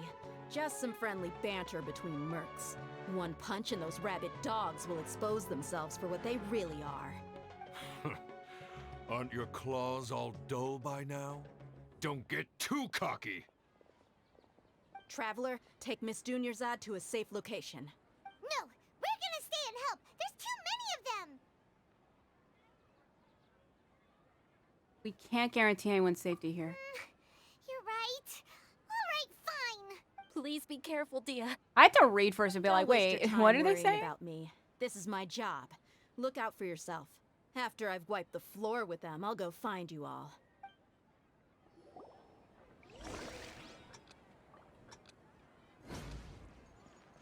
Oh, okay. Really? A minute to get to this spot? Are you serious? Wow. Okay. Oh. Dunyarzad, are you okay? You look a little pale. Are you in shock?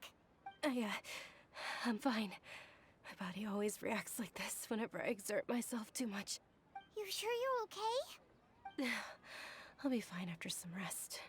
I'm more worried about Dia. After all, none of this would have happened if I hadn't insisted on coming out today. She's don't worry, she's tough. Yeah, don't worry. Why did they? Yeah, okay.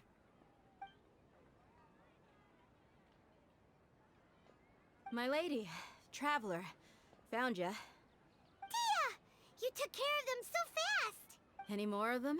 Or rather, did anyone follow you? No, I just checked. Dia, your arm. Oh, this? I'm fine. It's just a scratch. Normally, they wouldn't have been able to land a hit on me at all, but I'm still getting used to this new greatsword. Please, let me take a closer look. Come on, it's nothing. Us mercs aren't as fragile as you think. Hold on, you said something about a new greatsword. What happened to the one you were using before? About that. Well, I sold it, because I was low on Mora. Stuff like this happens every now and then. It can't be. The anonymous donation that was used for the venue's final round of preparations? Hey, She sold it for the Miss festival. Dunyarzad, I wasn't trying to make you cry. I'm not gonna lose my commission because I made my employer cry, am I? Okay, making your employer cry won't affect your commission, but selling your weapon without permission and getting hurt? I'll have to reevaluate your performance. You're so unreasonable, my lady. Thank you very much, Dia. Don't be like that. I get embarrassed really easily. Are you feeling unwell again, Dunyarzad? My lady, your condition. Traveler, can you take her somewhere to rest? I'll look around the area to make sure we're safe from an ambush. No problem. Truly. I'm sorry for the trouble, everyone. She's about to die. I think she's gonna die. That's just my intuition. I think she's about to die. Are you feeling better, Dunyarzad? Yes, much better. Just give me a few moments and I'll be good to go. Just how serious is your illness? I didn't realize you were concerned about it. I guess I shouldn't continue to keep it a secret. Why will we not be concerned about someone's illness? Hello? I was actually born with Elazar. It's terminal now. Oh, Elazar. Can't believe it's Elazar. Oh, you've already heard of Elazar. Yeah, she's gonna die. In that case, you probably know about its severity. Sumeru's current medical advancements still haven't been able to find a cure. The disease's progression can only be delayed through environmental therapy. Dunyarzad. There's no need to be sad. I've always lived with Elazar and I came to terms with it a long time ago. compared to the simple fact that I'm afflicted with this. Its effects on my life have been much more painful. I know that my family loves me dearly. They've done all they can to provide the best environment for me so that I can live for that much longer. However, I know I will one day succumb to this. Did you know? Before I ran away from home this time, the world outside of my home didn't even know that I existed. Since I was a child, all I could do was sit on my bed and stare at everything outside of my window. I'm sure my family's worried and disappointed in me for running away, but I just didn't want to have any regrets. I wanted to meet other people. To me, there's nothing more beautiful than being able to meet and speak with others. Not to mention the incredible time spent preparing for the festival. The joy on everyone's faces here, and all the support I've received from friends like Dia. This way, when my final day does arrive, it will be less sorrowful. So basically, this is like her wish. At the very least, many people will remember that I once existed in this world, right? Man, now what do I say in response? I mean, I know it's illusion of choice, but like, do I say I just agree with you? Like, yeah, one day you'll die, but like, don't say you'll have. Yes, I will remember you. As long as you don't forget Paimon, Paimon also won't forget about you. No, even if you forget Paimon, Paimon will still remember you. Thank you two so much. I apologize for the depressing conversation. This is out of character for me. To be honest, Lesser Lord Kusanali gave me the courage to do all of this. If it weren't for her encouragement, I wouldn't have taken that first step. You're the one who has remained resolute in the face of your illness. Thanks. Yeah, like Pokemon Resolute. There will always Hello? be frustrations in life, but I know that the point of living is not to leave behind any regrets. Right. Oh, right. Isn't it almost time? I think so. Almost time for what? The festival, Paimon. Isn't the dance of Sub-Zeros about to begin? It's the part of the festival that I've been looking forward to the most. Nilu will recreate that legendary scene with her most splendid dancing. And the Sub-Zeros festival will conclude amid everyone's applause and blessings. And with that, my wish will also... Then what are we waiting for? Let's go to the stage! Yeah, we should still make it in time. Yeah, I don't think she's living after this day. It's just my hunch. She gives this whole big speech about it, and now it's... You know. You know. I wouldn't glide... Yeah, no. That's a big load to just take to you.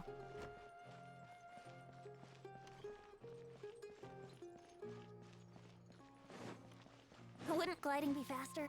Just saying. Were you not aware that the law prohibits this type of performance from taking place without prior permission? Oh, rude. Over there! Someone's yelling at Nilu! I think I just saw the Academia's Grand Sage. Why is he here in person? But the Dance of Sub-Zeros is one of the key parts of the Sub-Zeros Festival. If we can't perform it... The Sub-Zeros Festival. The law also prohibits the private hosting of large-scale religious festivals. Only the Academia can host such an event. If you continue to resist, we will have to order an investigation into every single event organizer. That's so stupid. The Grand Sage has already granted you much leniency. I advise that you exercise tact.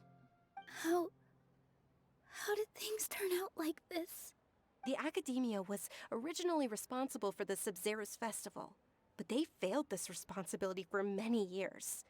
I need to speak with them. Don't go. They have the final say in all of this. This is a hard pill to swallow, but you're right. Things would only get worse. Art, dance. Aren't you ashamed of pursuing such frivolous and meaningless activities in this land of knowledge and reason?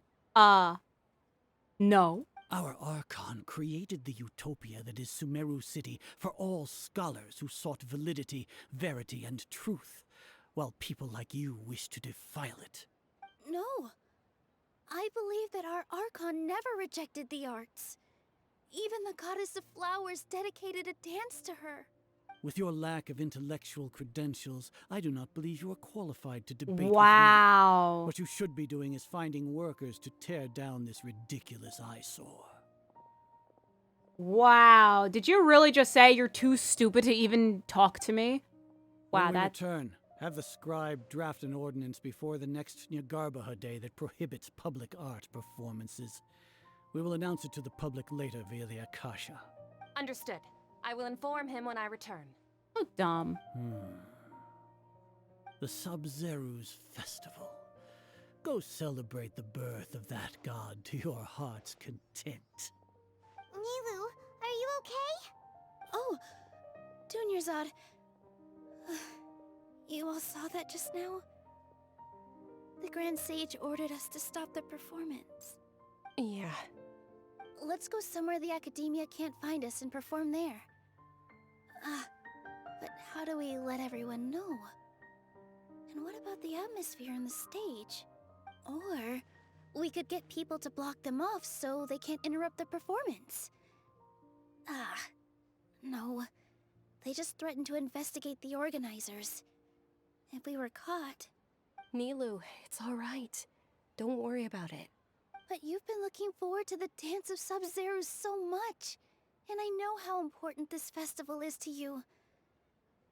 I don't want you to have any regrets. It's okay.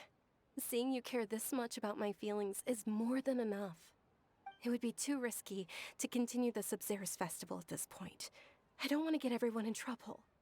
If you say so. But you can sneak out for the next Sub-Zero's festival, right? We'll make sure the next one is a smashing success. She ain't living that long, girl. The next one. Yes. Okay. It's a promise. It will be a smashing success. Oh, that's why she has the bandages on her arms, to hide her Elazar. No, she ain't making it the next one. She's done. I can't believe this is how things turned out. Those heartless geezers. Is there anything else we can do? It really is okay. There's nothing we can do about it. Still, I'd be lying if I said I had no regrets. I would have loved to see Nilu's dance. The Sub-Zero Festival was forced to come to an unfortunately abrupt end. A lot happened today. It's a shame the festival ended the way it did. Nilu and Dunyarzad promised to make the next Sub-Zero's festival a success, but Dunyarzad is running out of time. This may be a regret that can never be resolved. Yeah. Oh. All connections have been secured to construct the most stable framework possible. The project is entered its most critical phase. Power has begun to flow from...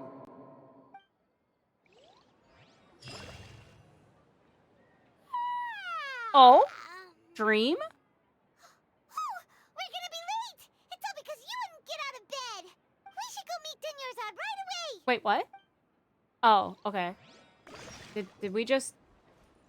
Oh, I wonder if it was from this.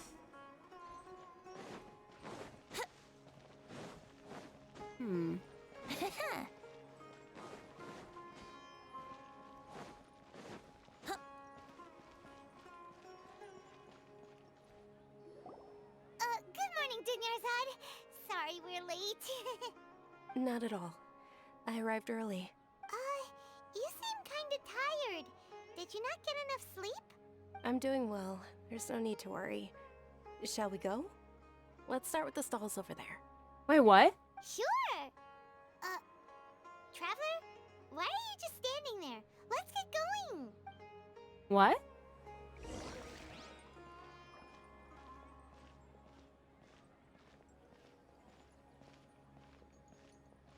Ooh, they're selling food over that way! Let's go take a look! Wait, are we repeating this? What's going on?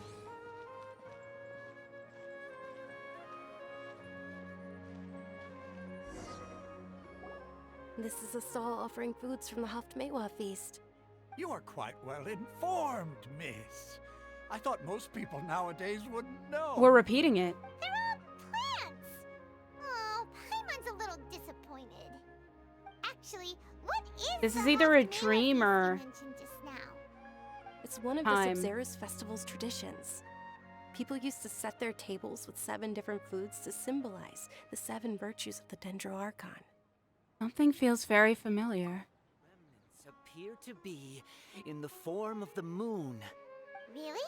Paimon thought it looked like some kind of Illusions and lies. The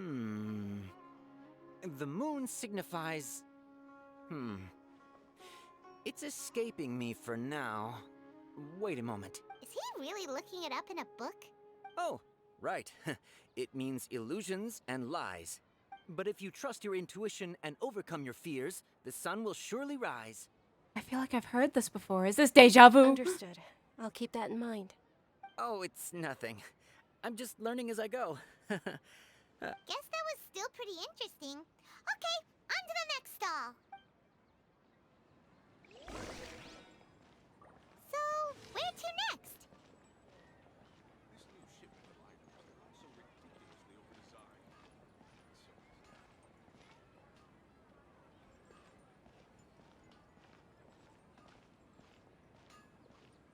Normally she'd talk about it, so now she's not talking about it.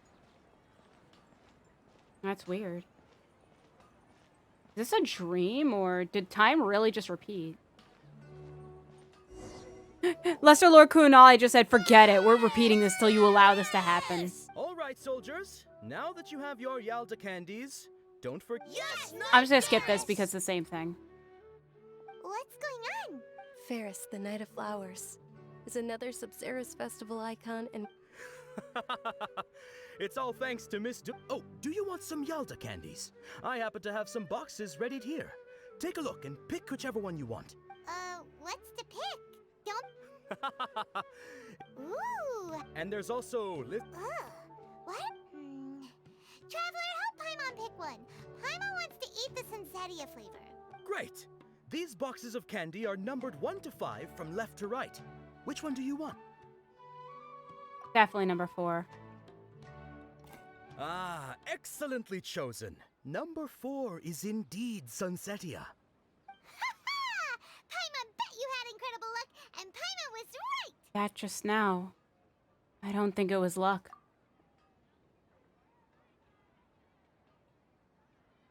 I don't know why, but I knew it must have been number 4. How's that possible? It's obviously random. Why do I keep having this sense of deja vu? Maybe we didn't sleep very well last night. Or maybe we slept too much.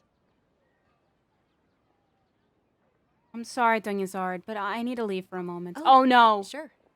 Oh no. Where are you going? You're just gonna walk off like that? No, this is bad because then she's gonna get taken.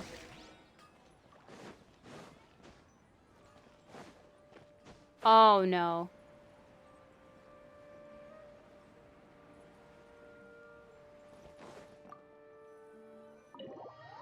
This ain't good. We're in a time loop now.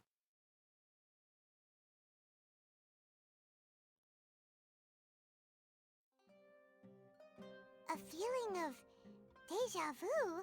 Oh, Paimon knows what that is. It's when you feel like you've already experienced whatever is going on. Yeah. In that case, Paimon also felt something like that today. But that's just our brains playing tricks on us, isn't it? So why'd you run here in such a hurry? I want to do something I normally never would do. So that's it. You're intentionally doing things you usually wouldn't and seeing if you still get that same feeling of deja vu. Welcome, you two. Are you here for lunch? What would you like to eat? 1 coconut charcoal cake, please. Got it. You don't look like you're from these parts, but I gotta say, you've got good taste. I'll give this order But this to the is kitchen. bad because thing. Coconut charcoal cake? Isn't it that burned thing that didn't look tasty at all? Yeah, I'm gonna eat it. Oh, Paimon understands what you're trying to do now. You'd never normally order something like this.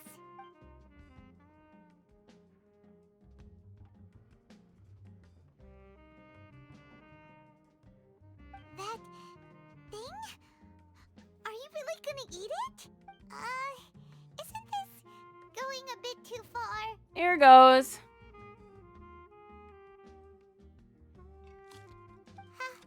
How was it? The look on your face is telling Paimon that it tasted awful. No, it actually tasted really good. Then, you mean... It's flavor. I've definitely eaten this before. That's impossible. We were just talking about how gross it looked. So, would this be a case of taste bud deja vu? Like I tried this before. Paimon also gets the impression that we've been here many times. We're stuck in a time loop. Regulars. How about we go out again and try something else? We're in a time loop.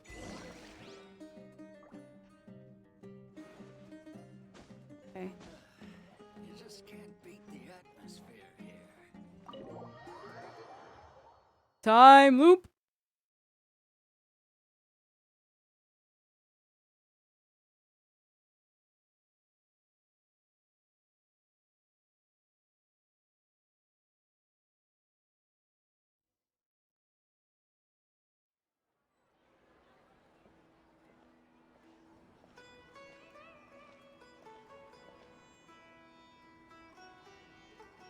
Hey, Dinyarzad is sitting by herself on that bench over there.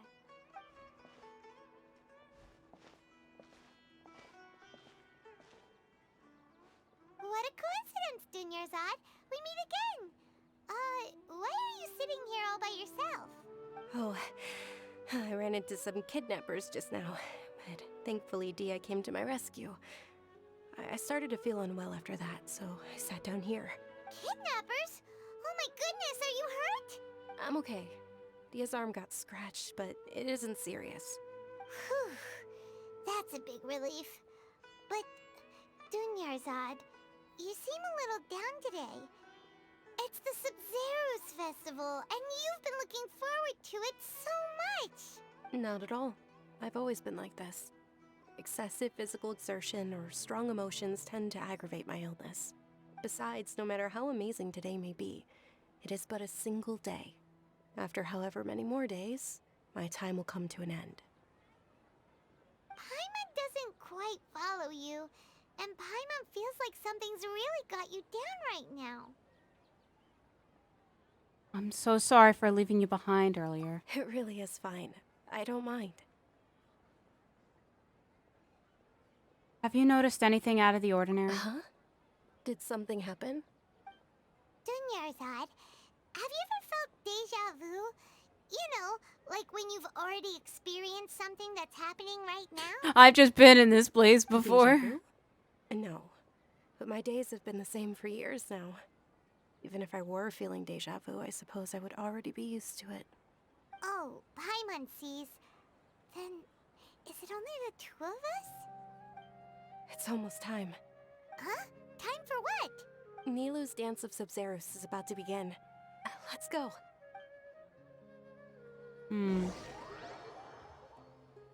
This is weird. It's probably Kusanala that's doing this, though. And then the dance is canceled. Yep.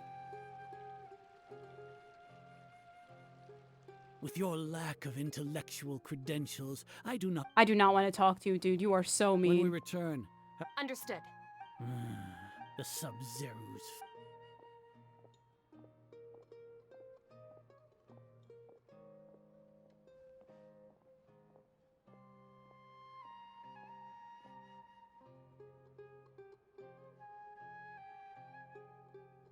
Nilou, are you okay? Oh, Dunyarzad. The Grand Sage ordered us to stop the performance. It's okay. There's nothing we can do about it. But you've been really looking forward to this. I don't want you to have any regrets. It truly is unfortunate, but I don't want to cause trouble for anyone. Didn't the Grand Sage say that he might investigate the organizers? True, but... The next festival. I probably won't be around by then. Wait, what did you just say? No, nothing. I'll be heading back to rest. Thank you for your help, everyone. Paimon can't believe what those heartless geezers did! some reason, I felt this outcome was inevitable. Did Dunyarzad already go back?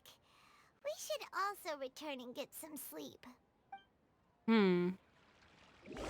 The Sub-Zero Festival was forced to come to an unfortunately abrupt end, which I think we're just going to break the sequence of events. We're going to repeat this all again. In the end, you still couldn't figure out what that deja vu feeling was all about? Maybe it really was because of exhaustion. I hadn't thought about it, but my head does feel very heavy. Same here. That's why Paimon stopped thinking about it halfway through the day. Then, how about we settle in and get a good night's sleep? For now, we can chalk things up to exhaustion. We can do more thinking tomorrow. Observing a modest drop in the output of Jnana energy, but values still remain within normal parameters. Continue to monitor for variances in the data and find the cause as soon as possible. And then we're doing it again. Oh, the black and white. Why does Paimon feel so tired after so much sleep?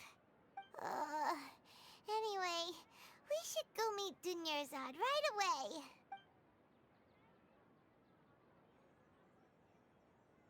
We got captured by people, and now we're running through some tests.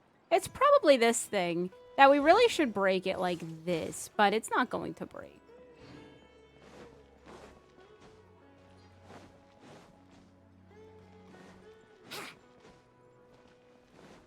Wouldn't gliding be faster? Good morning, Dunyarzad. Sorry to keep you waiting. Not at all. I arrived early. Huh? Paimon thinks you sound kinda tired. Did you not get enough sleep? I'm doing well. There's no need to worry. Shall we go? Let's start with the stalls over there. Great idea! Let's get going! Traveler?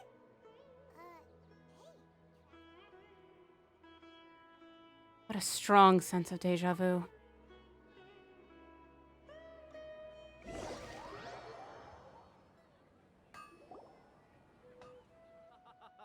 It's all thanks to Miss Dunyarzad's sponsorship that the children can enjoy. Oh, are you interested in I'm just It's not skipping the that ones that's like simple. already been Each there. box contains a rand. They all sound pretty tasty. And there's also lizard tail. Huh? What was No problem. These boxes of candy are numbered 1 to 5 from left to right. Which one do you want? Oh, that's creepy. That's creepy. Oh, I like your confidence. No hesitation at all. Oh, congratulations. Number 4 is indeed That's Sunsetia. creepy. What is this? What's this literature club thing?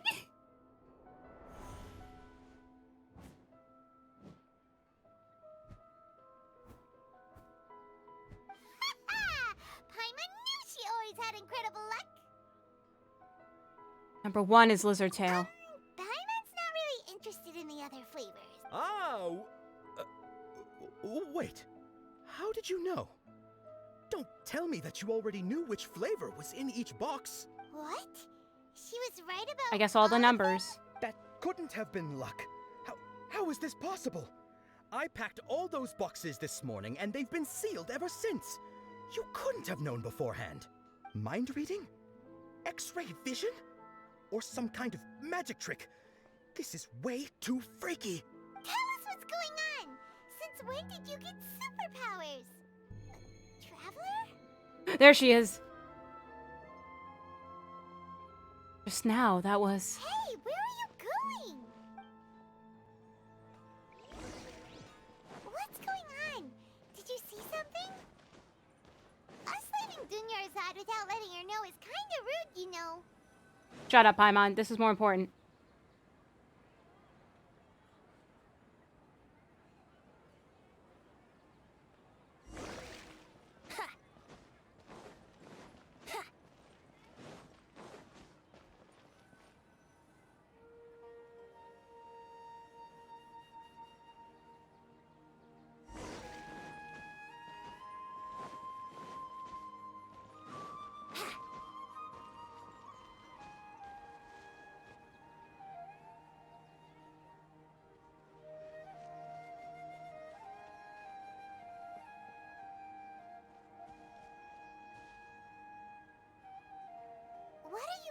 for?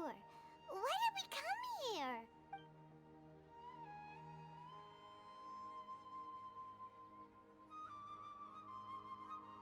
Familiar figure. An overwhelming sense of deja vu.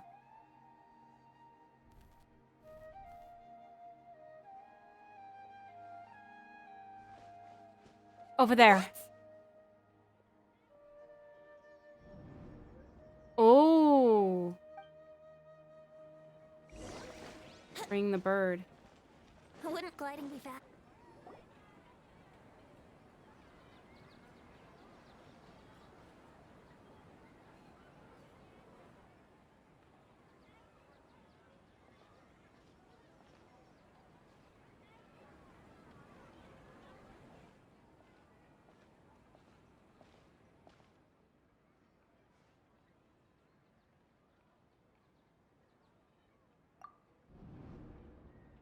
Oh. Look!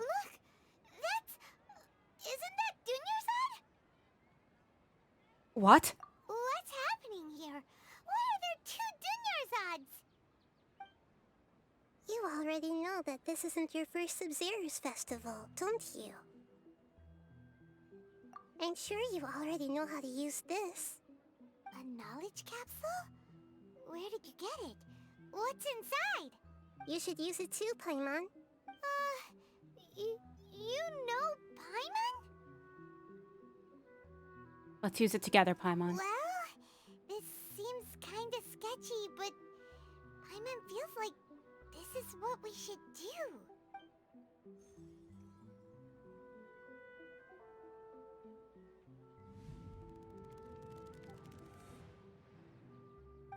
What the? Memories. This is our 20th time at the Sub-Zero's festival? Huh? No. The 30th? 40th? Just how many times have we been to the Sub-Zero's festival? Have we been trapped in a single day?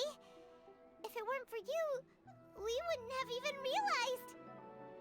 Look at my hair. That's how you know, and it's glowing. That's how you know who I am. What the heck was inside that knowledge capsule? Your memories are still scrambled? Try your best to remember. This isn't the first time we've met, and I answered that question a long time ago. Let Paimon think. Oh, it's coming back. Meeting you was the real catalyst for restoring our memories, and the knowledge capsule was just your means of showing our minds the way. What about everyone else? Why are you only helping the two of us? Your sense of deja vu is stronger than everyone else's, yes? As for an explanation, you two received the blessing of Dendro, and you also have special, sensitive constitutions. It was as if a single sheet of paper was separating those memories from your consciousness.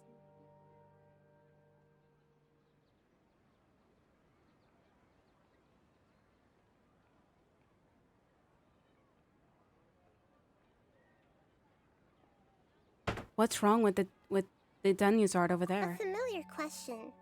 I think this is the 7th time you asked that. As you can see, she isn't doing well. You probably sensed it too. The Dunyarzad you were just with is different from the first Dunyarzad you met. That first Dunyarzad is in front of you right now, and she doesn't have a lot of time left. But what I need to right now is break out of this cycle. Looks like you're almost done sorting out your brain. Oh yeah, I'm Nahida. I know. You introduced yourself before. Good. You passed the test. What's happening? You can awaken our memories, and you seem like you know what's going on. Oh, wait. Please don't tell Paimon even you don't know. Everything in this world runs in a loop. This cycle is called the samsara. You, me, and everyone else are all stuck inside the one-day samsara. As for the truth, that's on you to find out. If you were told the truth instead of discovering it yourselves, it would literally blow your minds. I don't know how you'd be after that. I can only give you surface-level help, like bits of information and subtle hints. For the rest of the time, I'll be doing all I can to slow down Dunyarzad's illness. She looks like she isn't doing well at all. Her illness gets worse after each Sub-Zero's festival. If we can break out of the samsara, I might be able to save her. But as things are right now, she's just a small bird in the sky that's about to lose its last feathers. All I can do is raise a gale to delay her fall. You sure love to use weird analogies. Analogies are wonderful tools. They let you use existing knowledge to understand unfamiliar things. Okay, so, with what you know so far, what do you think the truth is? Let me collect my thoughts. When you enter a state of contemplation, I guess this is a new thing. You could choose any text entry to interpret it. This interpretation process involves analysis of the text entry and may yield new entries. Once interpreted, you may submit that text as a conclusion. Some text entries can be associated with one another once interpreted. Select Associate to choose the other text entry, then select Trigger Association. You can gain a new text entries by performing accurate associations. If one of the text entries on the current page can be used as conclusion, then select the entry before choosing Submit Conclusion. Man, I thought Ace Attorney was yesterday. All right, let's see.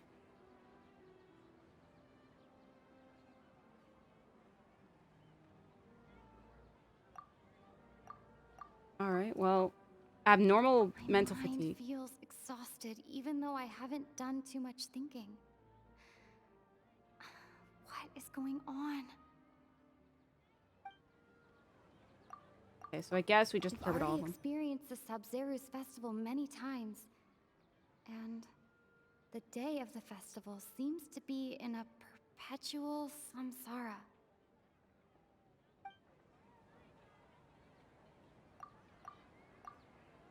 Oh, no. I have to interpret them all. Said, "Go celebrate the birth of that god to your heart's content." Did he mean something more? The moon, illusions, and lies. What do they all mean? This whole thing is an illusion. What's happening right now seems to have happened before. This feeling has been getting stronger and stronger. Okay, so the associate for many.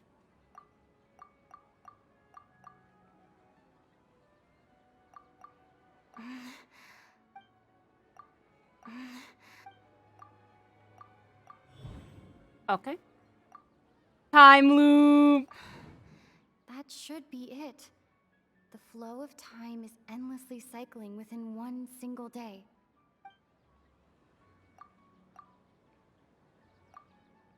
My mind... A time loop.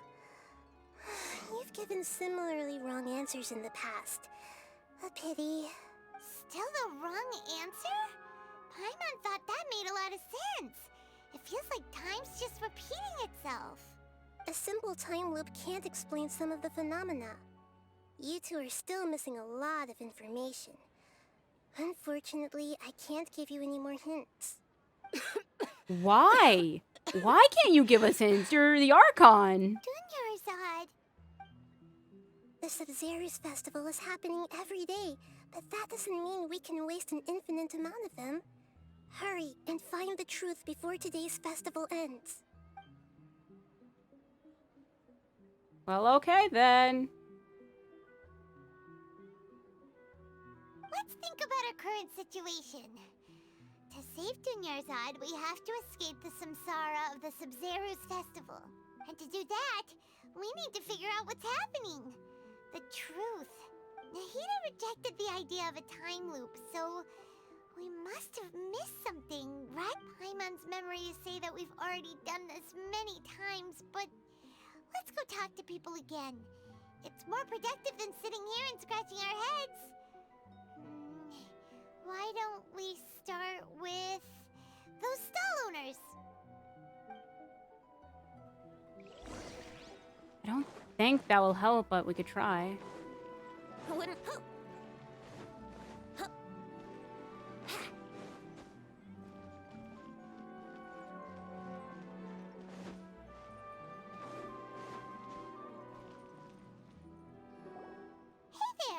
Hey, it's you guys again. Where's your cultured friend? Cultured friend. She's feeling a little unwell. I see. Did you come back to buy something? I guarantee the freshness of my products. I harvested them from the forest just yesterday. Have you felt anything strange lately? Huh? What brought this about? I hurried back from the forest yesterday, and I'm selling produce here today. I haven't felt anything strange. To put it another way, if you really think about it, was yesterday truly yesterday? Did you actually come back from the forest yesterday? What kind of philosophical nonsense is this? Are you two daydreaming? Didn't you know that no one dreams in Sumeru? Right. Go somewhere else if you want to find someone to daydream with. He actually has a point. Is this a dream? Is everyone dreaming? No one dreams in Sumeru. True. It's so weird that people here don't dream. Why is that? Anyway, if this all really were just a dream, we would have woken up a long time ago. Let's keep asking around. I think the dreaming does have something to, like, not being able to dream has something to do with it. Oh, it's you two. Was my divination so accurate that you felt compelled to compliment me in person? We actually did run into a Ooh, situation. I knew it! I told you, the god's divination is highly accurate. You just hadn't fully understood No, its we do. It's an significance illusion. You're really excited about this, huh? That's exactly why we came back. Help us better understand it. Help you better understand it? Well, that isn't exactly what I excel at. So, you're admitting that you don't have a clue? Anyway, what kind of situation did you get into? You've actually divined our fortune many times. Hold on a second. I thought you guys just lost your wallet or fell for a scam. What you just said, are you serious? Does that kind of thing actually happen in real life? Paimon knew you weren't going to believe it. Marvelous. Truly marvelous. I believe you. Recall the interpretation of your divination. The moon, illusions, and lies. It really felt like an omen. When you say it like that, the divination does sound like it's related to what's going on.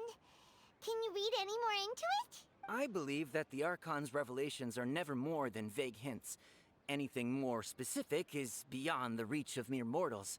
The book only says, if you trust your instincts and overcome your fears, the sun will surely rise. So that's how it is. Looks like fortune-telling is just fortune-telling. It's no good for practical problems. We haven't made any progress. Who else can we talk to? Let's try talking to Dahlia again. Paimon remembers Forget that the we knight, tried because he's talking to her a confused. couple of times, but she always thinks we're playing pranks on her.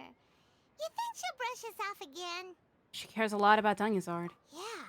If we tap into Dia's strong sense of responsibility as a mercenary, then she'll definitely take us seriously. At this time of day, Dia's probably just finished beating up those kidnappers. Let's go find her.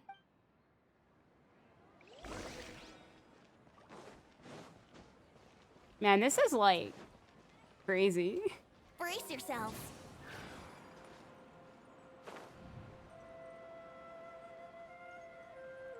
Oh, is it not this way? I guess it works out. I'm fine, my lady. It's just a scratch. Perfect timing. Both of you are here. Paimon, traveler, you came at just the right time. Listen, there was a dangerous A gang of kidnappers had just ambushed you. Huh? You saw? Then why didn't you jump in earlier? If someone was protecting Miss Dunyazad, I could have went all out. Anyway, can you do something for me? You want the traveler to take Dunyazad somewhere to rest up while you check to see if there's still any kidnappers around. Did Paimon get that right? How did you know what I was going to say? We need to say something convincing. Dia sold her greatsword to raise additional funds. And then She was injured because she wasn't used to her new weapon.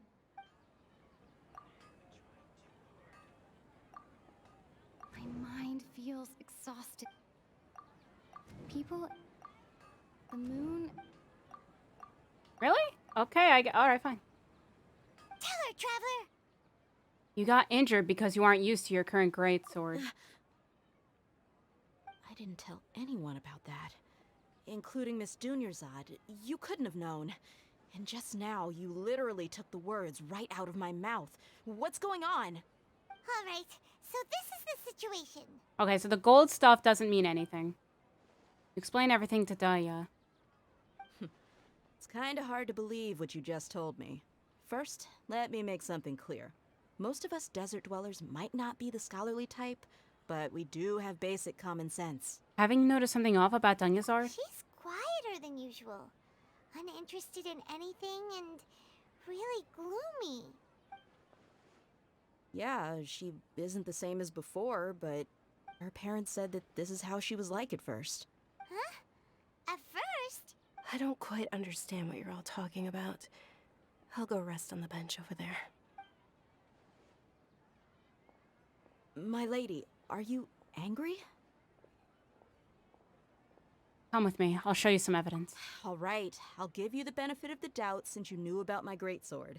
Let's make this a quick trip. Miss Dunyarzad isn't completely safe here. Nah, she is. I mean, she's not safe, but she is safe. Oh, there's a wayward point up there. Maybe I'll go get that real quick after I do this. Or maybe I'll just do this too. Or can I? No, it's not gonna be. Man, this... Look, Ace Attorney was yesterday. I didn't know I was doing more Ace Attorney today. I thought I was playing Genshin Impact.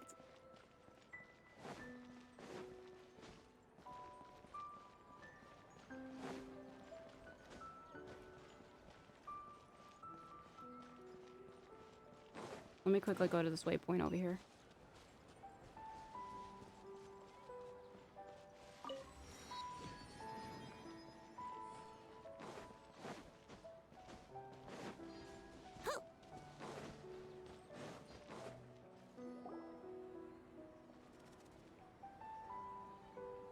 Nahida, we brought a friend.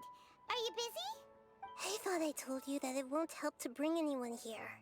We just wanted her to see the real Dunyarzad's condition. The real Dunyarzad? Where and who are you talking to? Huh? I told you that you two are special. Other people can't see me or Miss Dunyarzad here.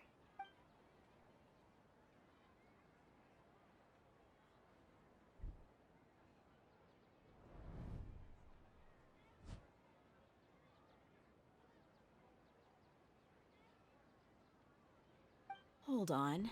Over there. Is that? You can see her? Wow. How perceptive. Does she have invisible antennae? Miss Dunyarzad, she's lying down here, isn't she? How's she doing? Her condition's really bad, and she's basically in a coma. How did you know she was here? I can sense her aura. There are also lingering feelings of something like regret or disappointment. What happened? Do you believe us now? The Sub-Zero's festival has been repeating itself. You begin discussing the issue with Daya, who finally So, understands the You situation. think the sages are behind this? Yeah, they've always been against us. Wouldn't surprise me if they're using the Akasha to intentionally repeat the Sub-Zero's festival as a sick joke. You have a point. Aside from the Dendro Archon, the Academia's sages are the only ones in Sumeru who could pull off something like this. Maybe there's more to the Akasha than we know. Nahida, can you tell us anything about the Akasha? Right! Didn't you awaken our memories using something that looked like a knowledge capsule? That means you must know something about the Akasha! So that means we just need to take this off and we're fine, the right? Akasha relies on the power of a gnosis to operate, as it is the manifestation of the God of Wisdom's power. It compiles the wisdom of the entire populace, and it grants knowledge to the people. I didn't know about the A gnosis gnosis part. could do that? No wonder the Akasha is so magical. It's being powered by the gnosis of Sumeru's archon. So, this Nahida you mentioned, what did she say? She said, and Paimon quotes, the Akasha relies on the power of a gnosis to operate. Compiles the wisdom of the entire populace and grants knowledge to the people. Wait. What's up? I get the grants knowledge part. That's what people have always used the Akasha for. But compiling the entire populace's wisdom? How does that work? Did she mean that the sages enter new knowledge into the Akasha? Most information in the Akasha comes from Erminisol. Oh, yeah. That sounds about right. What do you think? Think. People in Sumeru don't dream. What a strange phenomenon. Okay, Nahida said, the Akasha relies on the power of a gnosis to operate. My mind feels... What's happening right now seems to have happened. People don't dream in Sumeru. Fine. Fine. You mean the Akasha is causing our mental fatigue? Huh. Now that I think about it, my head's been feeling unusually heavy. When the desert dwellers set off on their quest for knowledge, a sage once said, knowledge always comes at a price. Compiling the entire country's knowledge. You think the Akasha pulled a 180 and is extracting information from us? But how would it do that? Who knows? The Akasha can put knowledge into our heads, so who's to say that it can't also poke around in there? We don't know any specifics. I mean, that's true. I mean, an example of this is when, if you don't know someone in front of you exactly, and if it's in the Akasha system, you can look at them and you have all their information there. What's the point of doing something like that? Just think about it. If you could I like how combine the Nahida's knowledge just of there. every single person in Sumeru, then you can basically turn Sumeru City into a single massive brain. This hive mind could make breakthroughs in problems that even the smartest geniuses can't crack. An excellent deduction.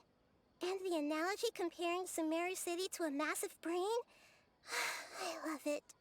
In that case, we should take off our Akasha terminals right away. Maybe that'll solve this problem. Somehow I don't think it'll be that simple. Yeah, I was only wearing this for show in the first place. Didn't expect the sages to cook up such a conspiracy. Mark my words, when this is over, I'm getting evidence and exposing this whole thing to the public. Everyone removes their Akasha terminals. How does everyone feel? Actually, I also noticed something else. Huh?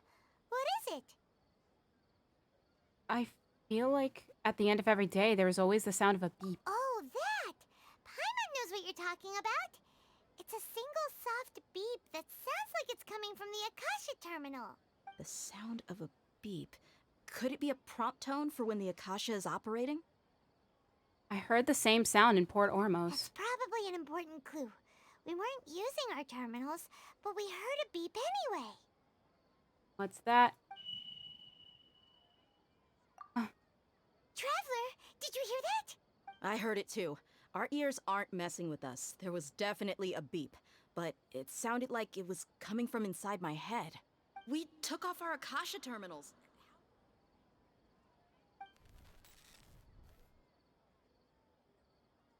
Phase runtime has exceeded its expected length. At this rate, there may be casualties. But we cannot lose all of our progress. Wow, they're really gonna push it.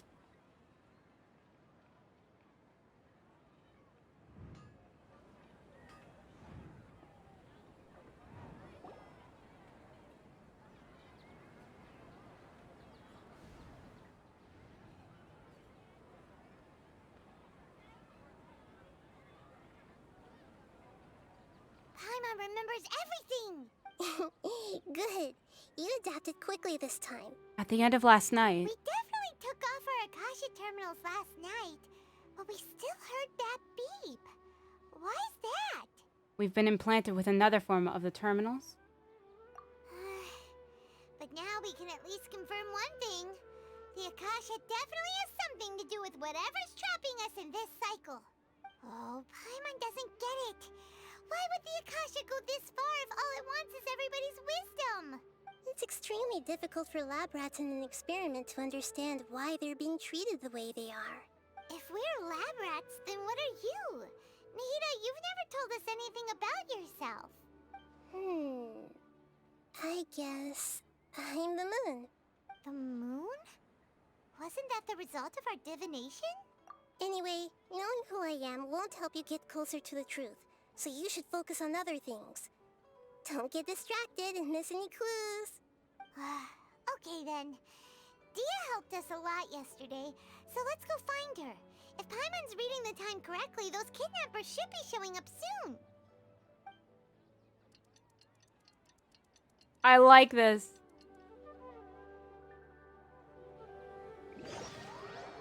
That's not. I like that loading screen. Even though it's not really a loading screen. I just like it. Ah, there you are. I've already taken care of those kidnappers. My lady, did you get hurt? Hold on, something's not right. Dia? What's wrong? Why are you both gawking at me like that? You didn't get hurt this time. Huh? What do you mean this time? Why are you so surprised that I managed to get out unscathed? Those kids were amateurs. Wait. Aren't you still getting used to your new greatsword? Shh! How did you know about my greatsword? I haven't told anyone about it. Please, don't tell Miss Dunyarzad. So Dia's lost her memories after all. Did you feel anything strange? Anything strange? You already know that I got a new greatsword. If I had to say something, it's weird how such a new weapon could feel so familiar. Yeah, there we go. It's She's as if starting. I've already used it to fight a countless number of battles. You're saying that although you don't remember using it, your body feels like it does? That's right. Both mercenaries and warriors heavily rely on muscle memory. Only knowing the theory of battle won't get you anywhere. Traveler, what do you think?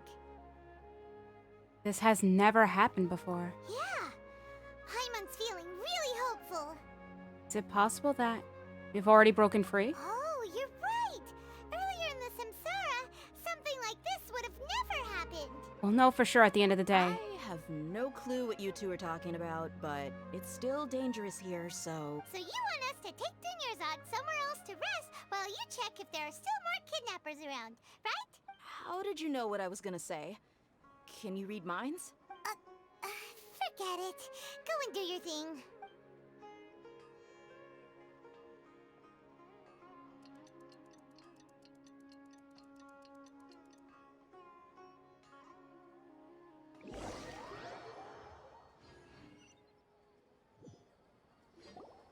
Whew. It's finally nighttime. Aside from Dia not getting injured, everything seems to have stayed the same.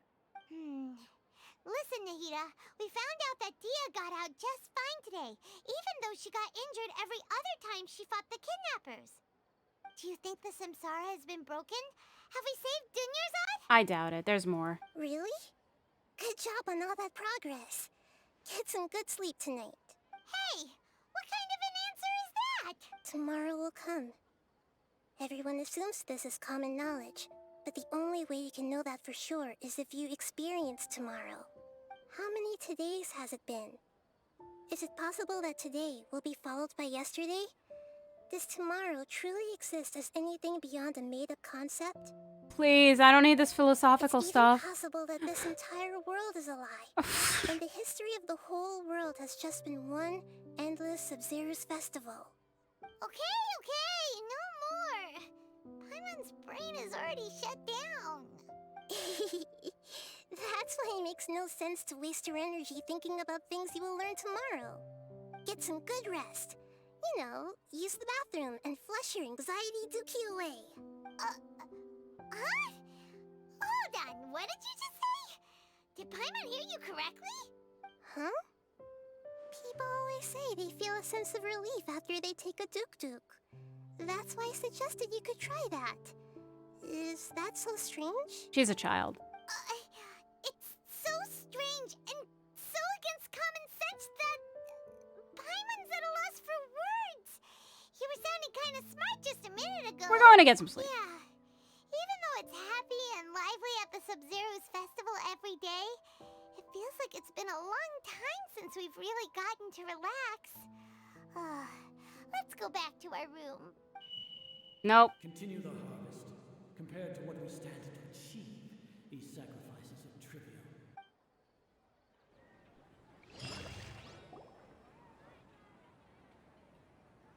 We're still in the same day.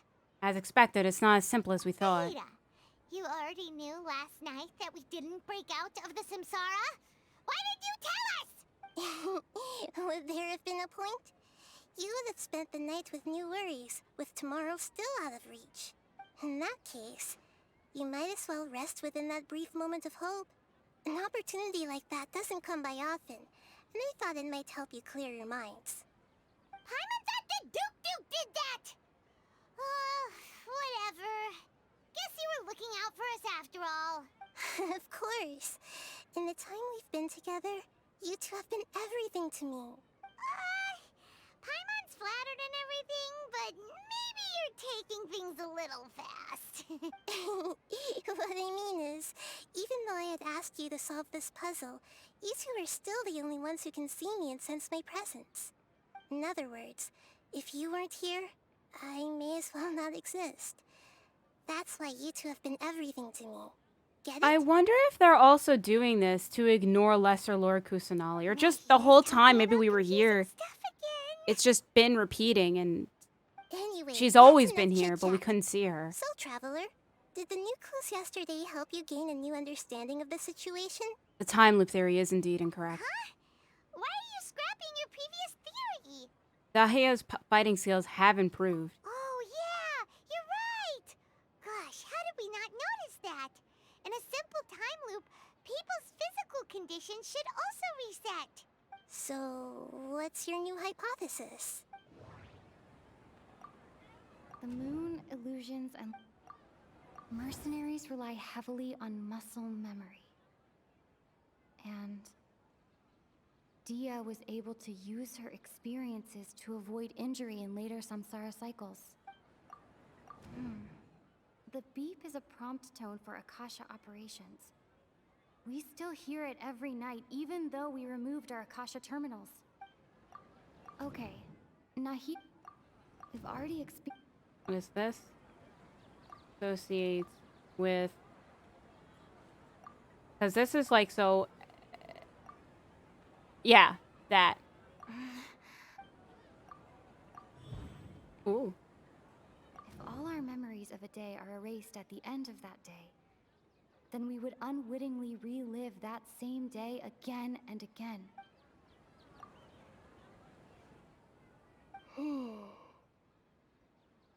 Instead, our memories are being erased at the end of each day. Oh, then the beep we hear every night could just be indicating the deletion of our memories.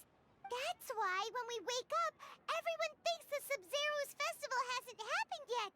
It's already the next day, but everyone still thinks it's the day before. I don't think that's also right, because there's 2 Dungyazards. But muscle memory can't be erased. That's why Dia has been getting better at using her greatsword. Now everything makes sense. No, that's not all. A brilliant deduction. Nahida, tell us if we're right or wrong. No. To put it simply, it's as if you've mistaken a pyro crystal fly for a firefly in the night. You lost sight of its true nature because you focused too much on your perception that it glows. That isn't simple at all. Still the wrong conclusion, huh? Why don't you go talk to Miss Dia again? You might learn something new. Right. She did help us find our latest clue after all. Let's go.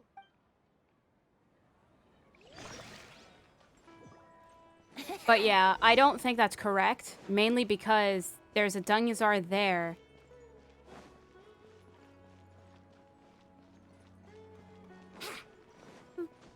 Oh. I'm just gonna teleport. I might just teleport. But yeah, because there was 2 Dungyazards, the theory doesn't hold up.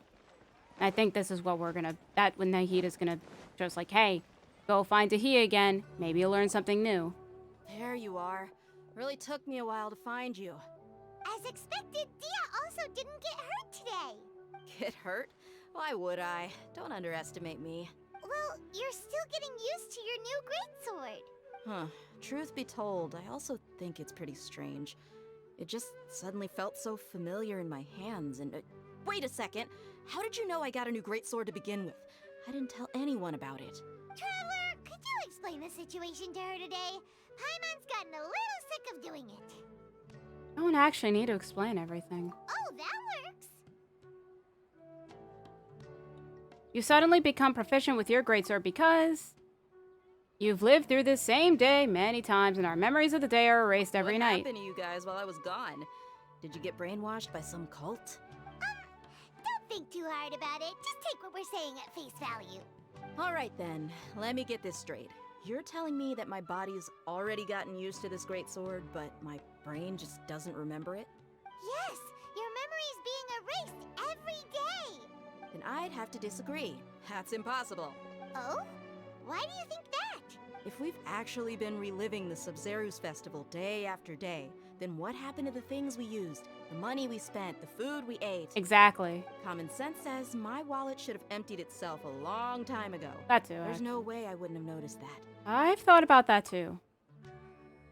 If the sages were behind this, if they utilized the entire city's resources as well as information supplied by the Akasha. Right. They could use the Akasha to record what everyone did that day, and then use the city's resources to replenish everything. But that's still a lot. It's not very likely, but it's also not impossible. No, it is impossible. I've got proof. You have proof? Where? You two are surprisingly serious about this nonsensical discussion. Fine, I'll play along for a little longer. Come with me, Miss Dunyarzad. Please come along as well. I still can't guarantee that this area is safe. Paimon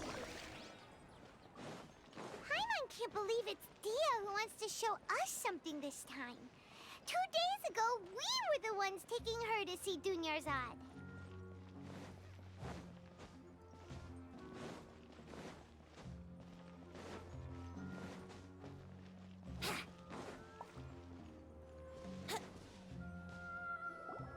This is it. Huh? This is a wooden training dummy. What about it? See those marks on the dummy? Those are the result of several days' worth of practice. Let's say the sages didn't replace it every day. Shouldn't it be hacked to pieces by now? That's true, but what if they did? Then it would be brand new. Then the sages would have had to reproduce every mark I left during previous training sessions. I'm a professional fighter. My martial school has always emphasized the importance of refined control. The force, angle, and entry point of each strike is calculated and deliberate. That's why I remember every mark on the dummy, as well as my state of mind as I made each strike. It's just as they say, each swordsman has their own unique style, and even the same swordsman can't make the same cut twice. It would be impossible to copy these marks. Is it really impossible? What if they use some fancy machine? Paimon, let it go. This theory is wrong. This theory is wrong. People often say that a camera's photo can never replace an artist's painting because the former has no spirit to it. The same thing applies here. At a mere glance, I can differentiate carved marks from the results of combat training. That makes sense. It seems we'll have to abandon this theory. I hope that cleared things up for you. Hey, is this that new brain exercise game that's been super popular with the scholars lately? It's surprisingly fun. Anyway, it's getting late. I should escort Miss Dunyarzad to Nilu's stage. See you later. They're not even, like, wishing us to go with them. Well, back to square one. Is our memory deletion theory also wrong? But at least we've reached some other conclusions in the meantime. We're not in a time loop. Yep, that's true. So, can we think of any new ideas right now? Suddenly realized that something is strange. Strange? Paimon feels like everything's been strange lately. How come we've never thought about leaving the city? Huh? Leaving the city? You're right! It's really strange how we never thought of such a simple solution! Many things should become clear if we can confirm the flow of time outside of the city. Paimon can't believe it! Did we miss this because we're tunnel visioning too hard on our other theories? Or because we're just too tired? It is really strange. How about we go back and ask Nahida? Maybe we we've forgotten something about leaving the city.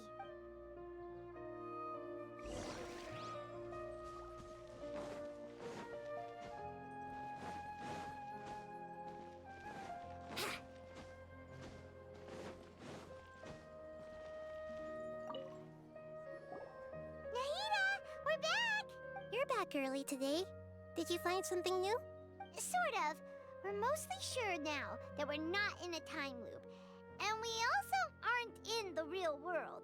But at the same time, we have a new question. Have we ever tried leaving the city? Leaving the city. As far as I remember, you've mentioned your plans to do that twice before. Huh? We did? But we don't remember anything. What happened after we talked about those plans? What did we say when we got back? You forgot. Let me think. I don't think you ever actually told me what the outcome was. Oh, it's probably more accurate to say that both times you never came back the whole night. But you two sometimes stay out the entire night anyway, so at the time, I didn't think too much about it. It is true that sometimes we lose track of time during our investigations. Before we know it, it'll already be the next day. But still, neither of us remember anything about leaving town. Really? That's kinda strange. In theory, I should have already awakened all your memories. Maybe this is the key. Yep, something here's definitely fishy. Let's get to the bottom of this tomorrow.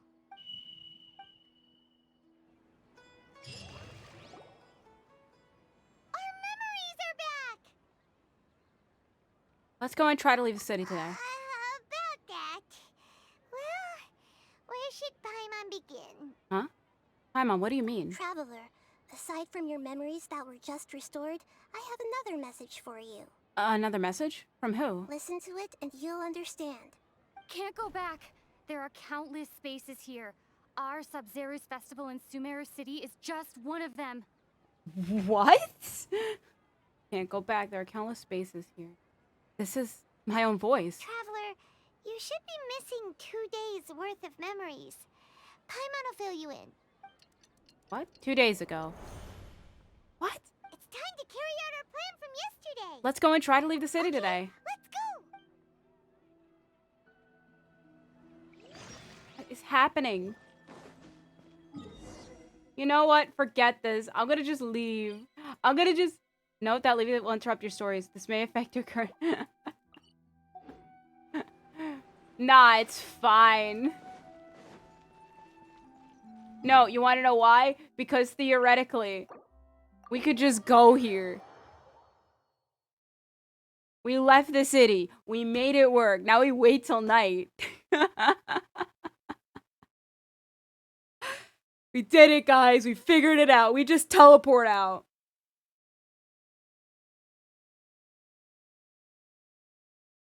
I may have broke it too. Also, I could now delete that screenshot.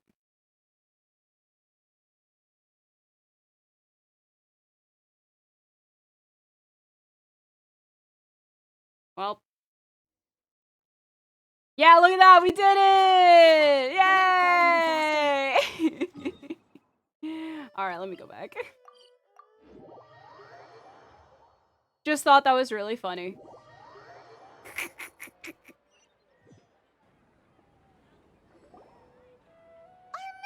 Oh, it has to go back. About that. Traveler, aside from your listen to it and you'll... Can't go back. There are countless spaces here. Our Sub-Zero's festival in Sumeru City is just one of them. So can't go. There are countless spaces here in this Sumeru. Traveler.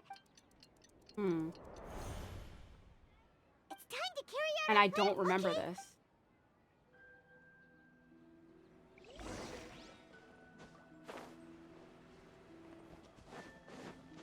I don't know. I don't understand why the Nahila could just tell us what happened.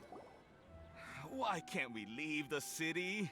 What is the academia up to now? Don't ask me. It's not like I can tell you anything. This is a direct order from the Grand Sage.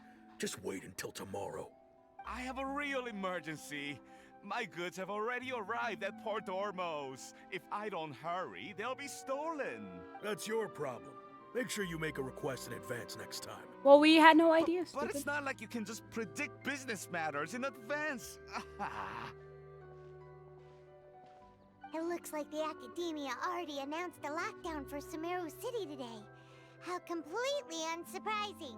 Let's go and question. Hello, sir. Why can't we leave the city today? Here we go again. Don't ask me, I don't know either. We just received an order that no one is allowed to enter or exit Sumeru today. They didn't tell us anything else. Of course, the Academia wouldn't share their plans with a pawn. Angering me won't get you anywhere. If I had that kind of insider info, I would have left this stupid post long ago. It looks like he really doesn't know. Hey, can we just jump over the wall? If we can't get anything out of him, let's take matters into our own hands. Why don't we climb over the walls? Those guards can't be everywhere at once. This is a good spot, and the guard hasn't noticed us at all. Let's hurry! Come on, stay here. Huh? Why? Are you going to leave Paimon behind? We need someone to stay and witness events from this side. But what if things get really weird out there and you get into some trouble? Then Paimon won't be able to help. You don't help me at all. Oh, Paimon knows that Paimon can't do much, but we've always been together. Don't worry, Paimon. Don't. Okay. Stop. Promise Paimon that you'll come back as soon as possible. Just a quick look. Okay, okay. And please, be careful.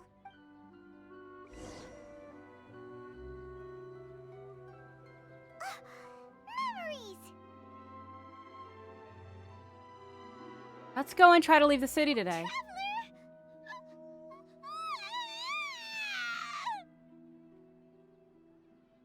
What's wrong, Paimon? Paimon would never see you again. You just disappeared. Paimon waited for you for hours and hours at the city wall and you never came back. You promised Paimon that you were only taking a quick look. What did I promise? Paimon, calm down. She's here now. I don't think she understood what you were saying. Paimon doesn't care. Paimon wanted to go look for you, but you also said that Paimon should stay. Paimon was so worried and so scared the entire day. Although I don't remember doing any of this. Still, sorry, Paimon. I won't leave you behind. Okay. Paimon will forgive you. The most important thing is that you didn't actually disappear. Oh, Paimon was so scared that you had gone into another world. Okay, Paimon, can you tell us your perspective of what really happened yesterday? Paimon describes your plan from yesterday. I see. Using two people's different perspectives. After that, you left the city. Paimon kept her eyes on you the whole time, but then you disappeared in an instant. You sure that's what you saw? You weren't zoning out or anything? No way! Paimon was watching you with the fullest attention. What's your perspective, Traveler?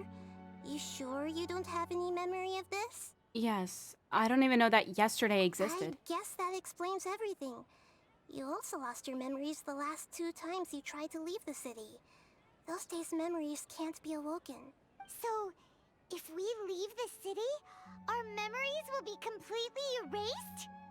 They didn't just restrict access to Sumeru City. They're also erasing the memories of those who leave. It really sounds like something big outside of the city is being hidden on purpose.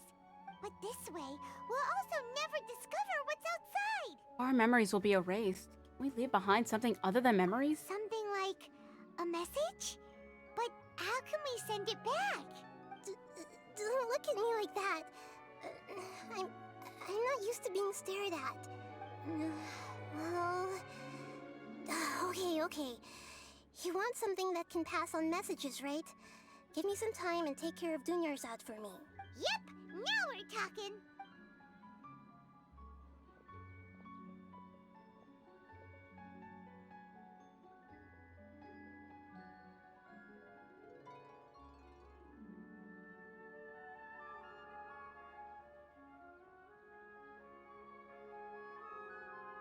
This is This is insane. I'm done. Here you go. What? Isn't this just an Akasha terminal? I made some little changes. Akasha terminals are already capable of sending messages. I just tweaked it so that it could connect to any node. To make something like this? Nahida, you really know the Akasha like the back of your hand. Anyway, we can use this now to record a message, right? Yep. I'll help you save the messages. It should be pretty easy to use. I just can't guarantee the user's status and signal coverage when they're outside the city. We'll never know until we try. At least we're taking the initiative now. It's worth a try. Let's go then. Let's expose those sages. I still think you should stay. All right. Paimon isn't as worried about being separated since it happened once yesterday. But Paimon still isn't happy about it. See you tomorrow, Paimon. Okay. That covers everything that's happened so far. That message was what I left for myself when I left the city? Yes. Although the signal was choppy and had some interference, we still managed to receive 2 messages from you when you were outside. Okay, now that you understand what's going on, let's hear the messages together.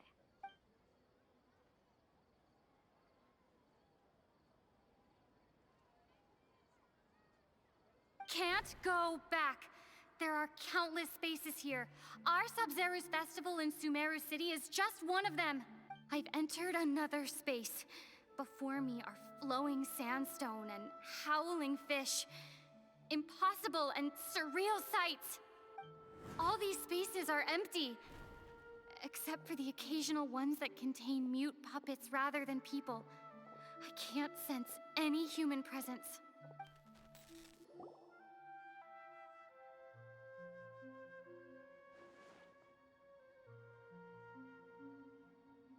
What? That's one heck of an info dump. It sounds like you left the Sumeru City space when you set foot outside of the walls. But everything looked completely normal when Paimon was looking out from the inside. That's unbelievable. And if we take your word for it, the other spaces all had very weird contents. I am so confused what's happening. There's another part here. We only received it last night. These spaces have been disappearing, one after the other, absorbed by something like a sun in the sky. And now, even the final space has also disappeared. Behind me, a lot of spaces just appeared again from thin air. I get it now. Those spaces are actually...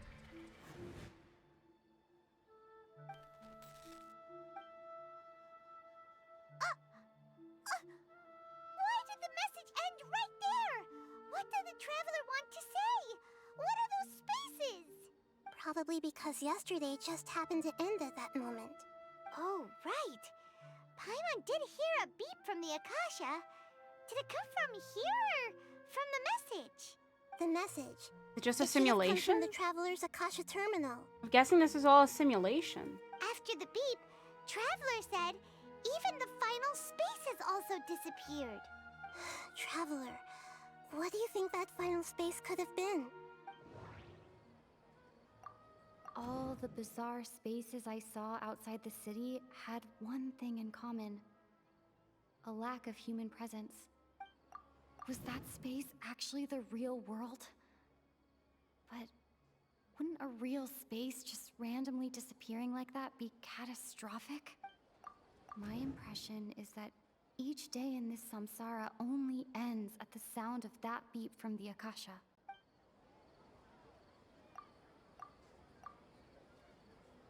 Oh, so that's what it is! After the sound of the beep, the final space, the Sub-Zero's festival, also disappears, and we're taken to the next day. Later on, Traveler also mentioned a bunch of new spaces materializing behind them. Do lots of new spaces appear every day? Paimon's head is spinning. Just what are these spaces anyhow? Well, consider this. For all the horrors Wait, of the no, it's Archon not a War, simulation. at its heart, it was just a game where a bunch of gods fought over 7 seats. So no matter how strange or spooky things may look on the surface, maybe all they point to in the end is a small and simple secret. Wow, the Archon War, huh? That's an analogy and a half. A secret, huh?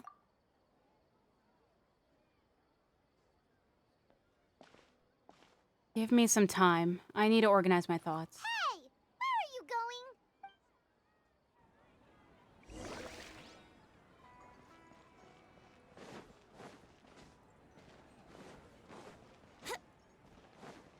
I am still so very confused on what is going on, what is happening, and just literally everything.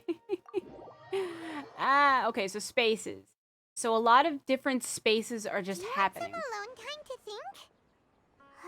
All right then, Paimon won't disturb you.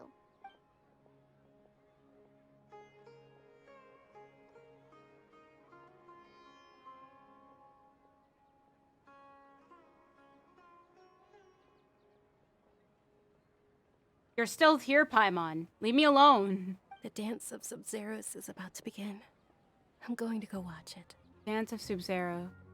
That time already? Okay. Why don't you go ahead, Dunyarzad? We still have some other stuff to do first. Okay then. See you later. Have you figured it out yet, Traveler? Time is ticking away. I think I know the answer now. Awesome! What is it? Paimon wants to know. Oh, wait, no. Let's meet up with Nahida first. You can tell us both together. This time, we're gonna get to the truth.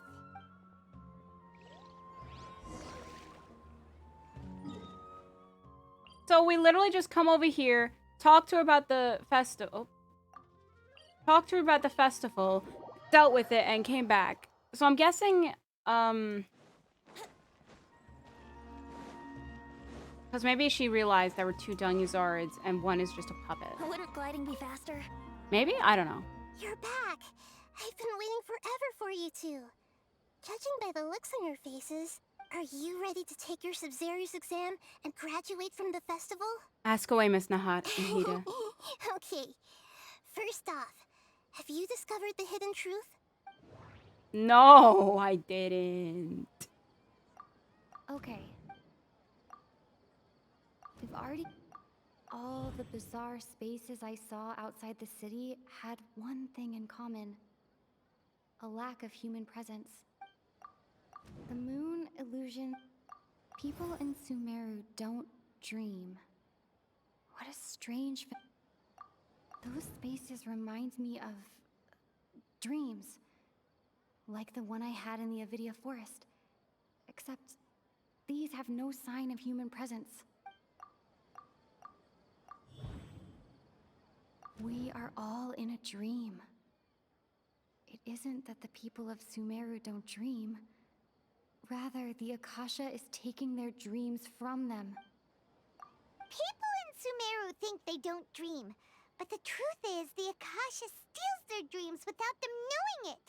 And those spaces with no human presence are stolen dreams without their host. That would explain why they sounded so weird when she was trying to describe them. Huh. So people in Sumeru do dream after all. In fact, we're all in one big dream together right now. Correct answer. Now, how did you conclude that the Akasha is capable of this? I don't know. I mean, guess the Akasha relies on the... Oh. It is the manifestation of the God of Wisdom's power. It compiles the wisdom of the entire populace. And it grants knowledge to the people. Really? No? Okay. Is the Akasha is a manifestation of the God of... Oh, okay. Those dream-controlling creatures in the forest also get their power from the Dendro Archon, right? That would explain why the Akasha has the ability to control people's dreams, too. But is stealing everyone's dreams really how the Akasha compiles their wisdom? Isn't there anything more to it than that? Dreams are fantastical, complex, and full of imagination. People's brains are the most active when they're dreaming. That's true. In other words, dreams are rich bundles of human wisdom.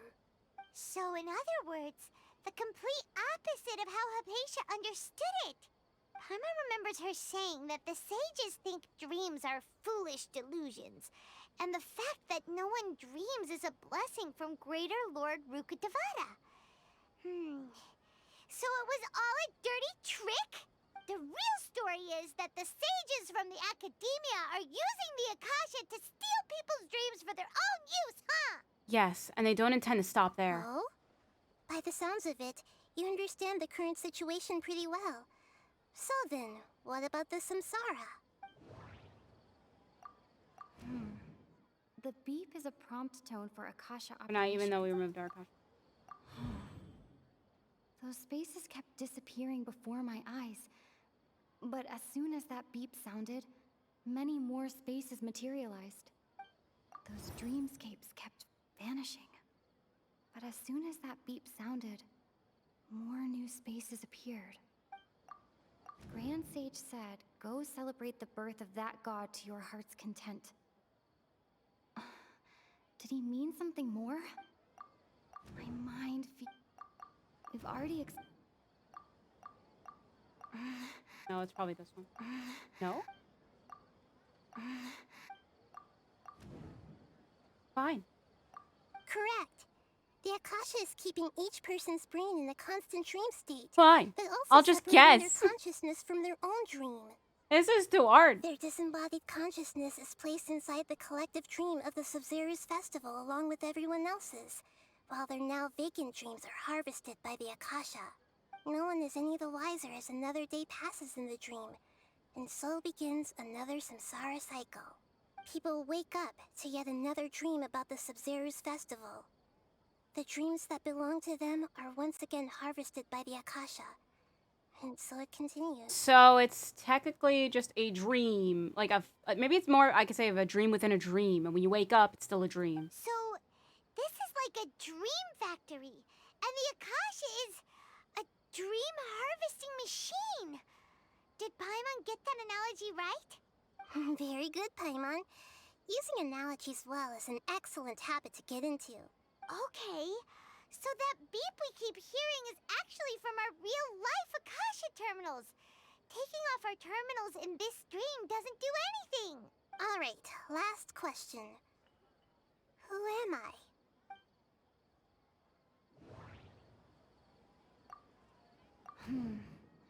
Now that I think about it, wasn't illusions hinting at the sage's deception of Sumeru's people?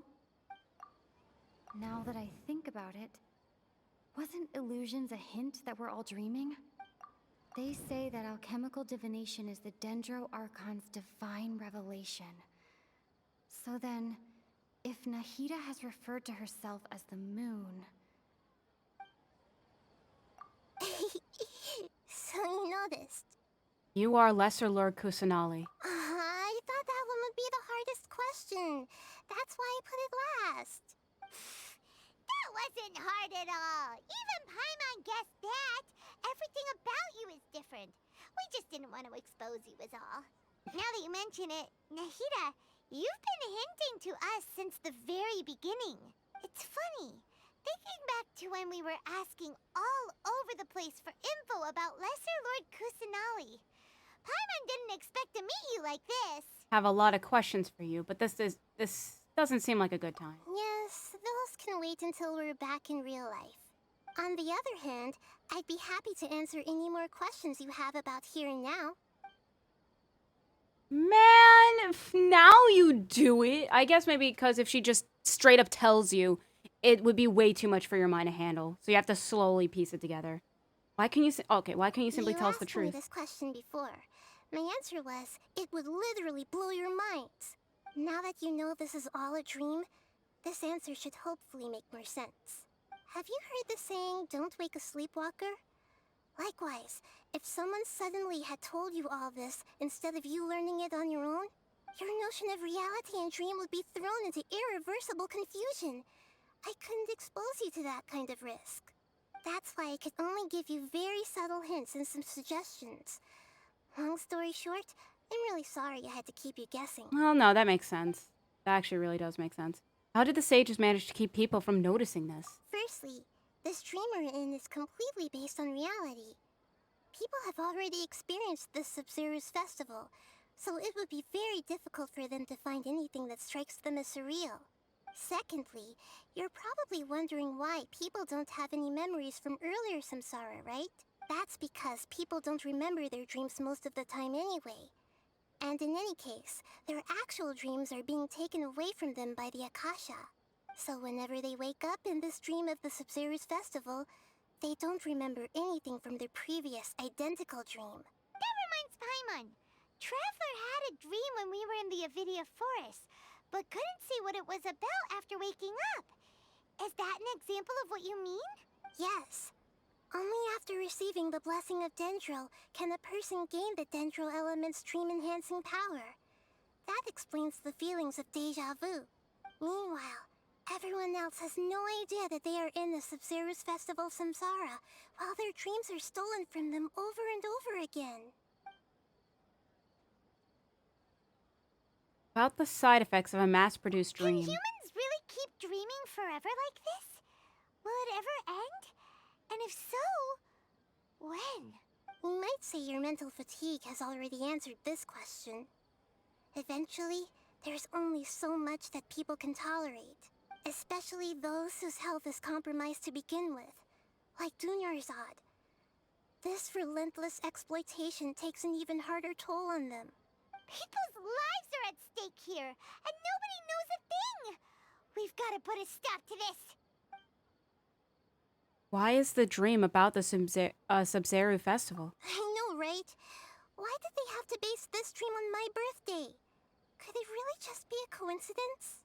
Even you don't know the reason? Wow, now that's strange. Maybe. I have a feeling it's because that, again, the sages really want to get off of Lesser Lord Kusanali and focus on the Greater Lord Regabuya. So if they put the birthday of the Lesser Lord as a dream constantly, then they'll probably think, oh, there's no such thing as Lesser Lord Kusanali. The Academia sages are determined to harvest lots of dreams in a short time, no matter the cost. I think. They have to be up to no good. Unfortunately, I don't know anything about it. Traveler, do you have any information? Grand Sage said, go celebrate the... Okay. Those spaces... Celebrate the birth of that god? Could it mean... I don't have any more questions. Deceiving the people of Sumeru with no regard for their safety. No matter what they're trying to do, this is unforgivable. After we end the Sub-Zero's Festival Samsara, we have to look into them. How can the sages of the Academia do this behind their Archon's back? This is ridiculous! Yeah, the Archon is the sole leader of Tevat, the god of the nation. In the end, they're dead. I'm just the moon. The real sun. Oh. Is long gone. Greater Lord. A sun and a moon? Nahida's talking in riddles again. No, I get it. I get it. Oh, we're out of time today. I'll tell you how to break free of the samsara tomorrow. See you then. Good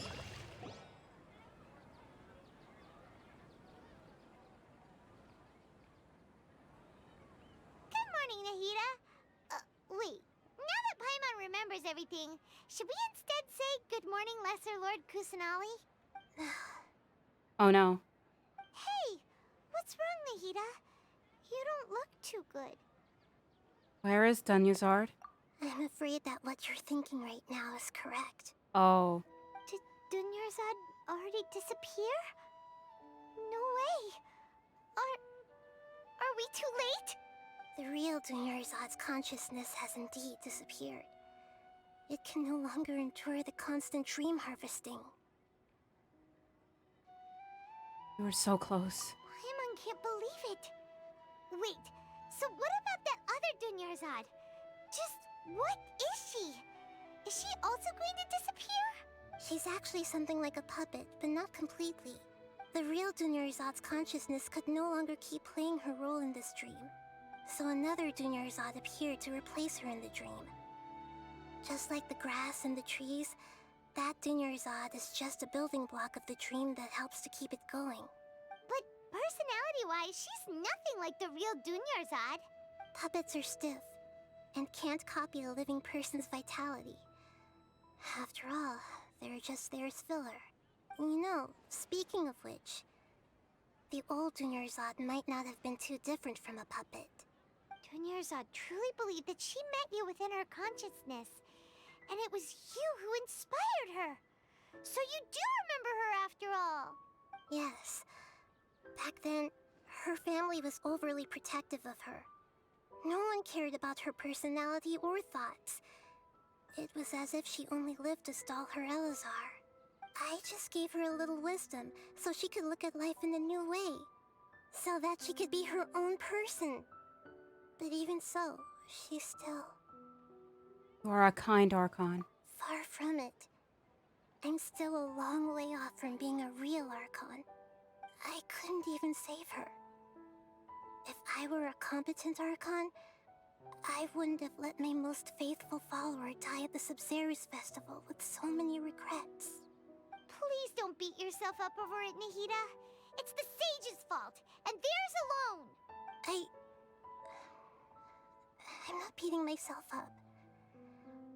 All I did was to rationally observe the distance between myself and a real archon. Don't be like that, Nahida.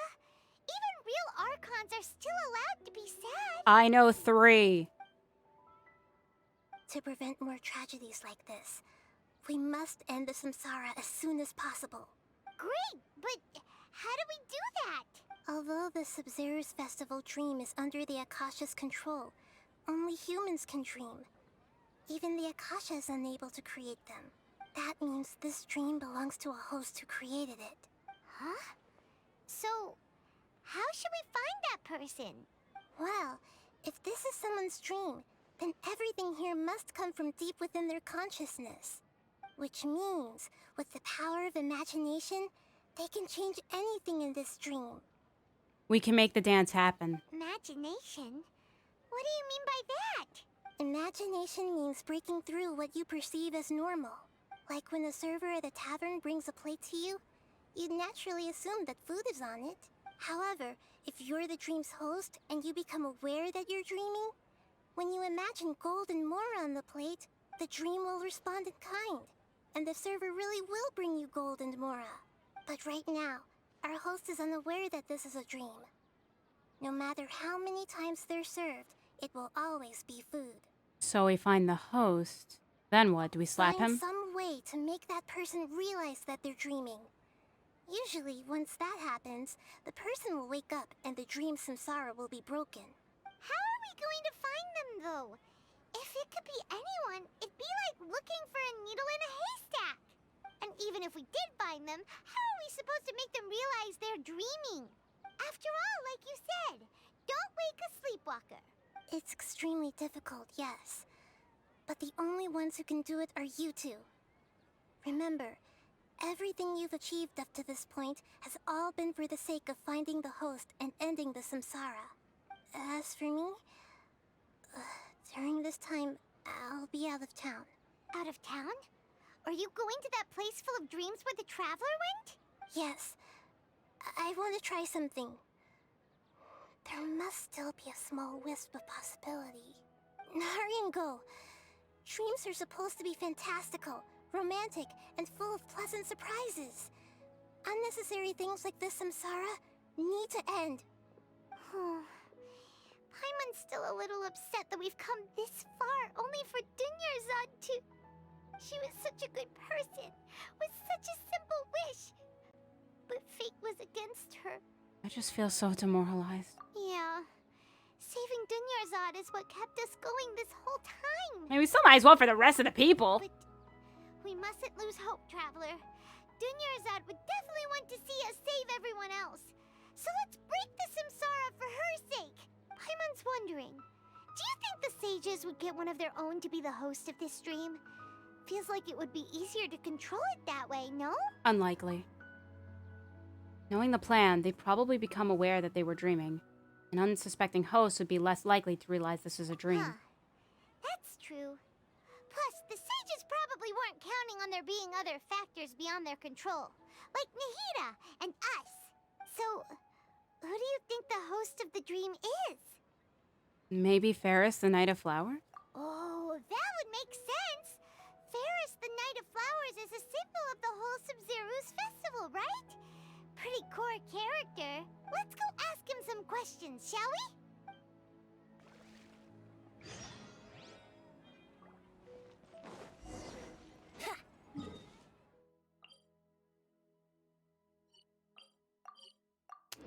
So yeah, I kind of called it. Dunyazar wasn't going to make it.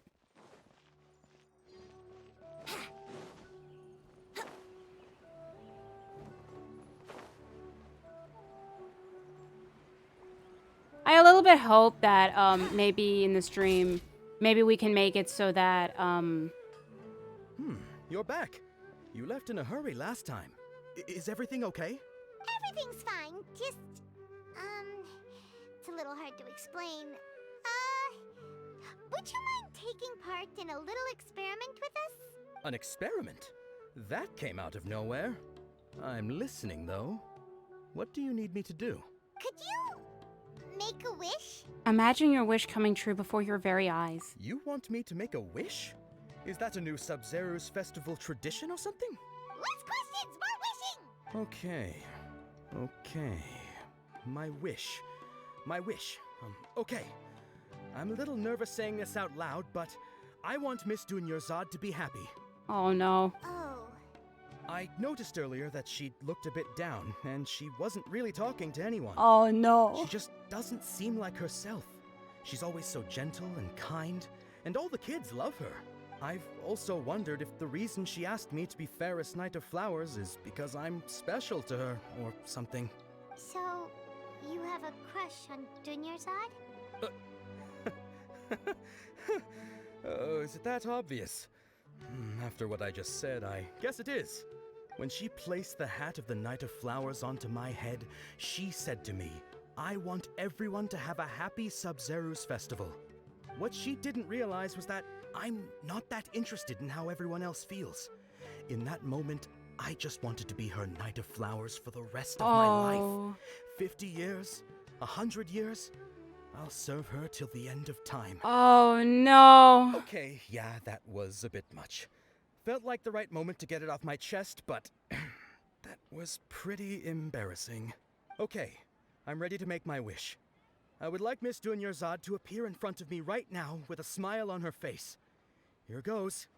Please come true. Come true. I'm gonna open my eyes. Oh, you're... What? Faki? Sorry, but only one portion of Yelda candies per person. Back home you go. Nice try, you two. Anyway, never mind. I don't need to see her appear right in front of me. As long as she's happy. Guess he isn't the host of this dream after all. Should have expected it wouldn't be this easy.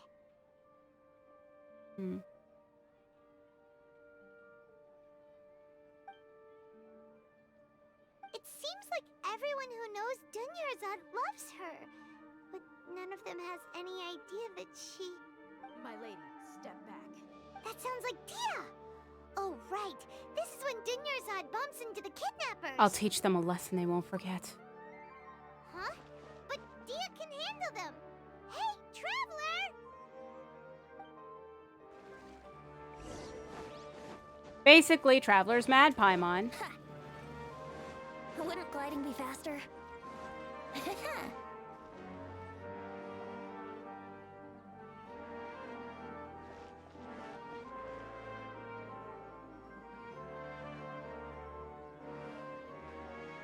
Oh, it's you. Great timing.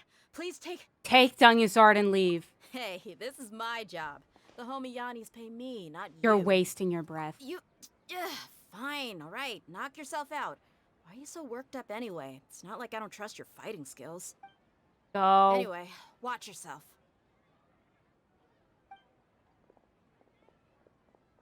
So you got yourself some backup. Suit yourself. You're going down. I'm mad. Time for takeoff. Yahoo! No, my sword. That's close enough. Let's play. I wouldn't.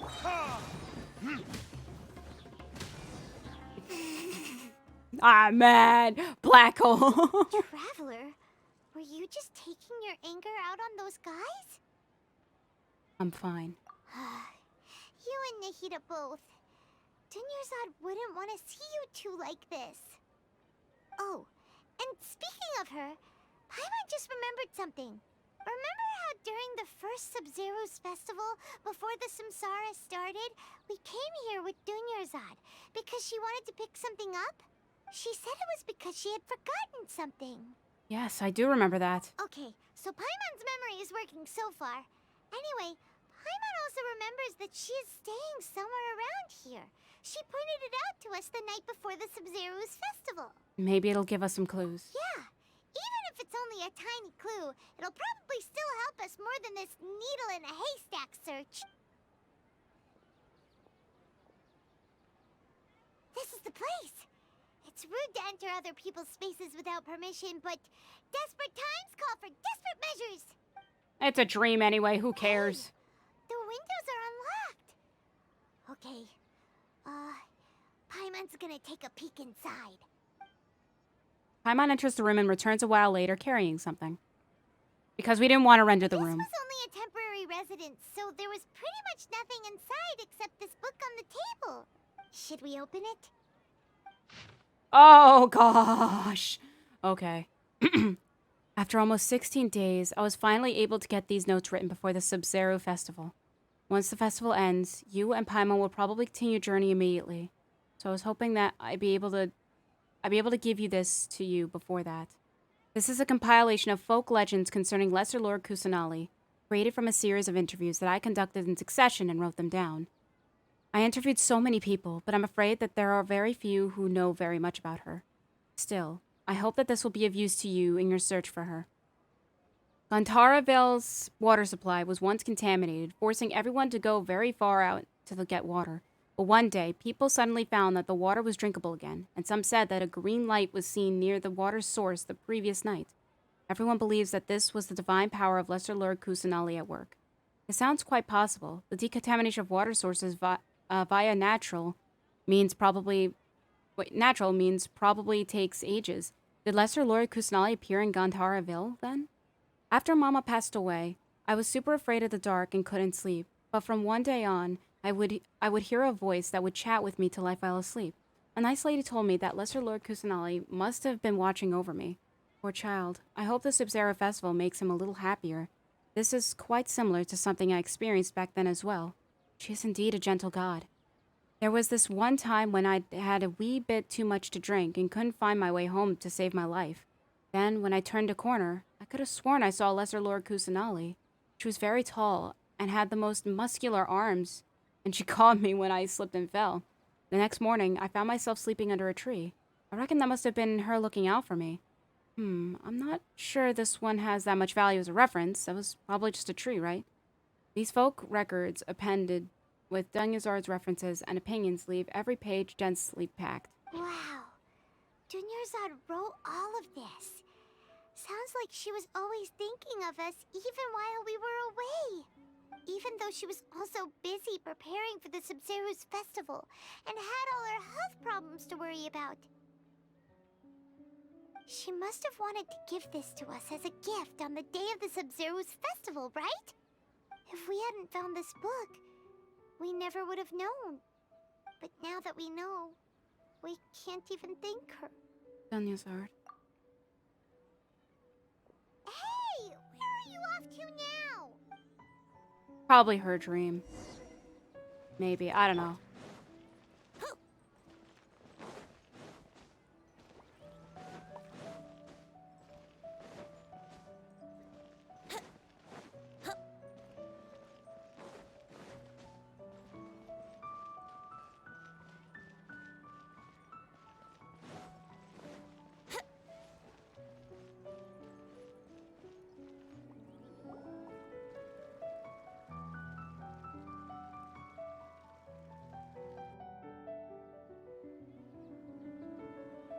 Hey, you're still alive. Yep. This is very mind-blowing. Like, literally. You should watch. I'll feel better if I say this out loud.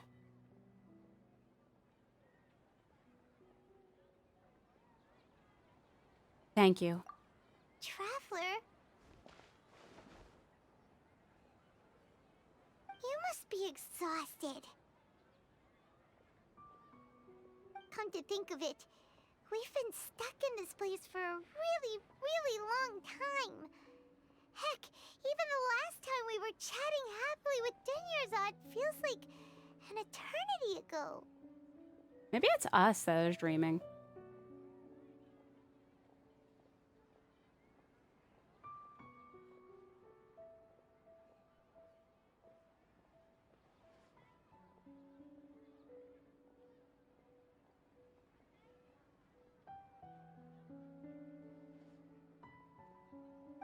Paimon still remembers when we were sitting here, and the way her eyes sparkled when she talked about Nilu's Dance of Sub-Zerus. I can barely recall it now. There will always be frustrations in life, but I know that the point of living is not to leave behind any regrets.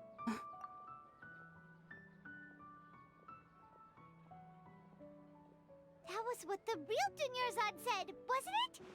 Does that mean... Dunyarzad? Yes, Traveler. What is it? Oh, so she's still just a puppet. But just now, how come... Let's go, Paimon. What? Where are we going this time? To watch the Dance of Sub-Zero.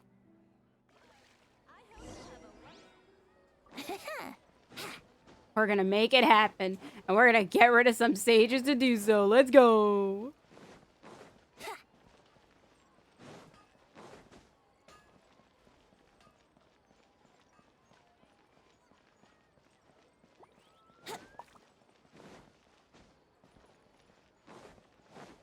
Man, this is it's been a roller coaster.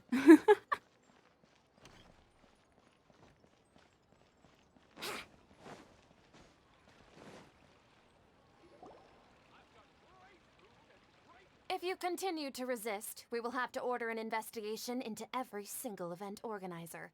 The Grand Sage has already granted you much lean. How did things turn out like this?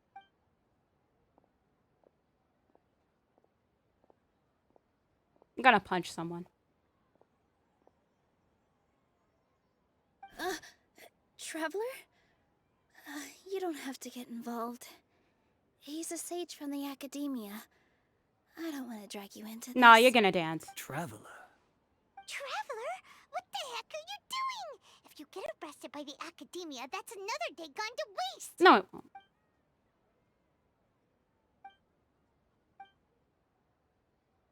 Wait, they're not reacting. Have they been scared stiff? They're puppets. Oh, of course. If this is the sage's plan, they wouldn't put themselves through this. So they're just substitutes. What is this? What happened to the Grand Sage and his entourage? What's up with those flowers?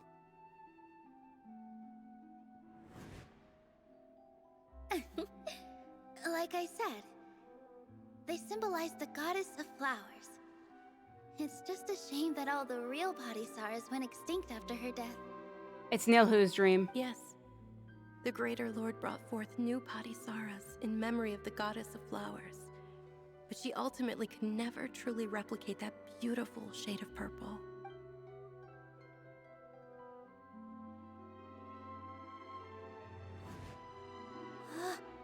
That beautiful shade of purple. Aren't these flowers real Padisaras? Just like the ones from the legend? I didn't even notice.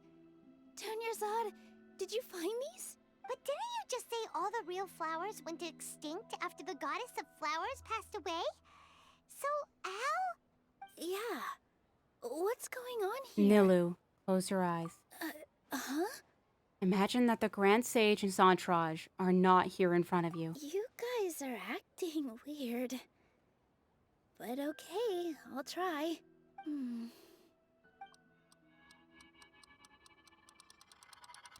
Hey!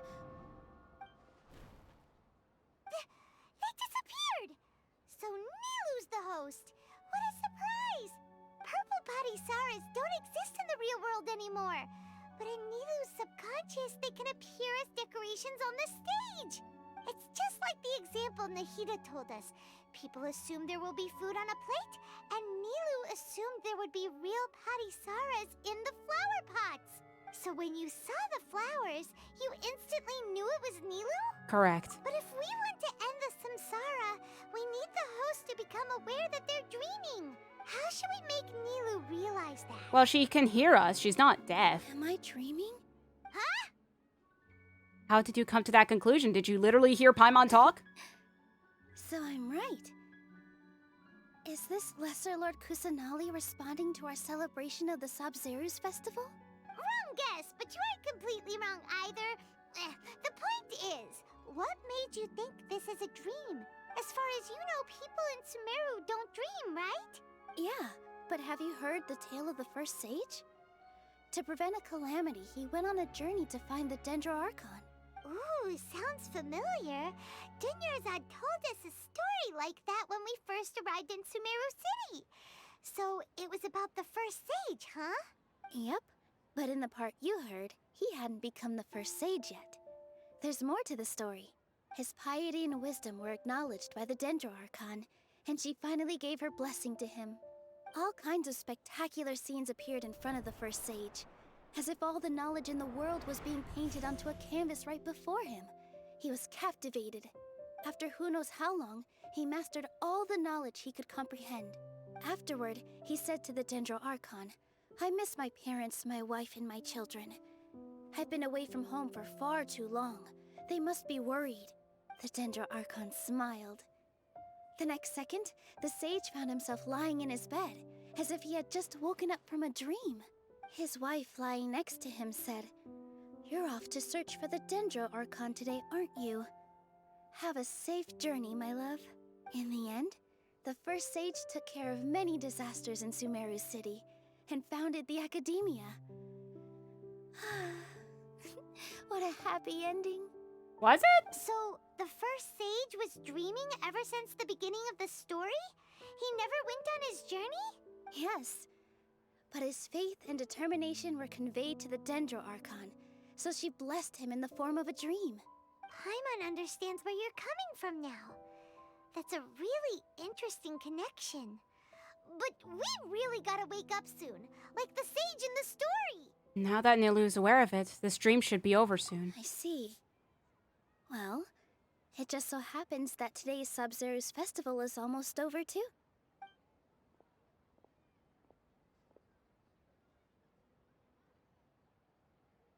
Since we're in a dream, let's make this final dance of Sabzeruz as beautiful as we can. Please dance your heart out. Cutscene! There we go.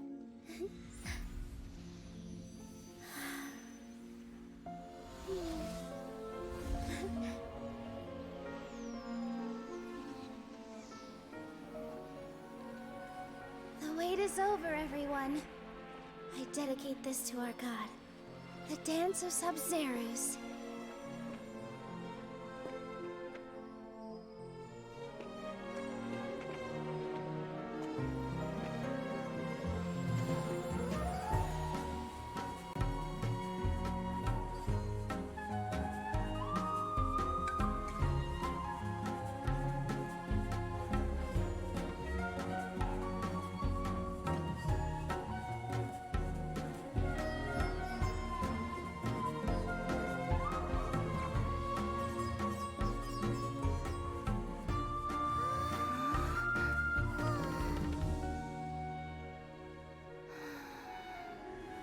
I'd be lying if I said I had no regrets.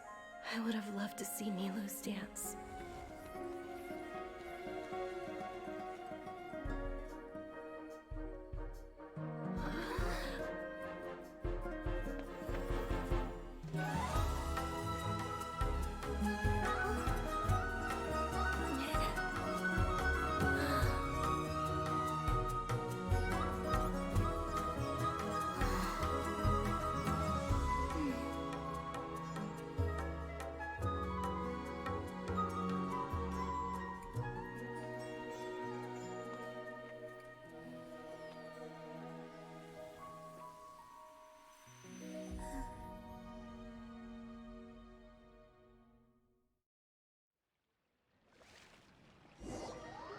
And now we're awake.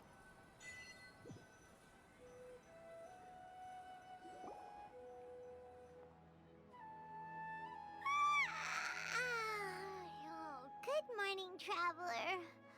Oh, Paimon feels like she's been asleep for the longest time. Good morning, Paimon. Paimon's head feels super heavy. Did we oversleep?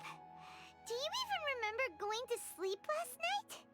Paimon thinks it was after the Sub-Zero's festival. The Sub-Zero's festival! Have we finally escaped from the Sub-Zero Samsara? I remember now. Quick, take off your Akasha terminal! At the end of the Dance of Sub-Zero, I think I saw... Quick, let's go find Dunyazard.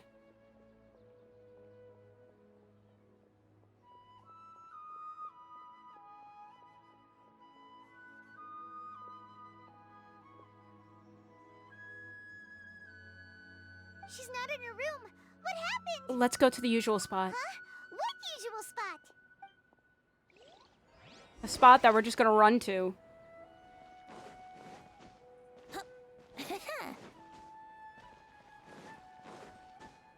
Oh, okay, that other spot. Well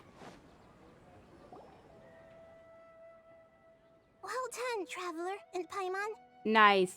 So it was her.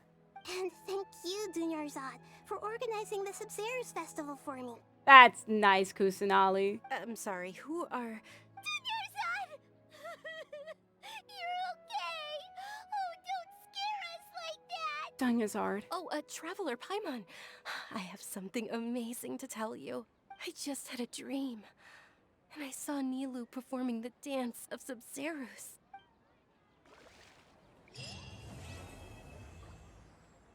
Man. Wait, we're still going? Oh. I guess this is still going. Unfortunately though, I have to end the stream because I didn't think it would take as long as it did. I was just so invested in this story that I just couldn't. Let me see if I can get done these. I can't. No, okay, it has to be just to Catherine. Let me check something real quick. Okay, I still have time for next week for that one.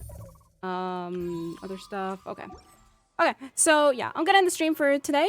So thank you all so much for stopping by. I'm sorry for the stream taking longer as it did, but I hope you were very interested in that very confusing ride of a story. But man, that was a roller coaster.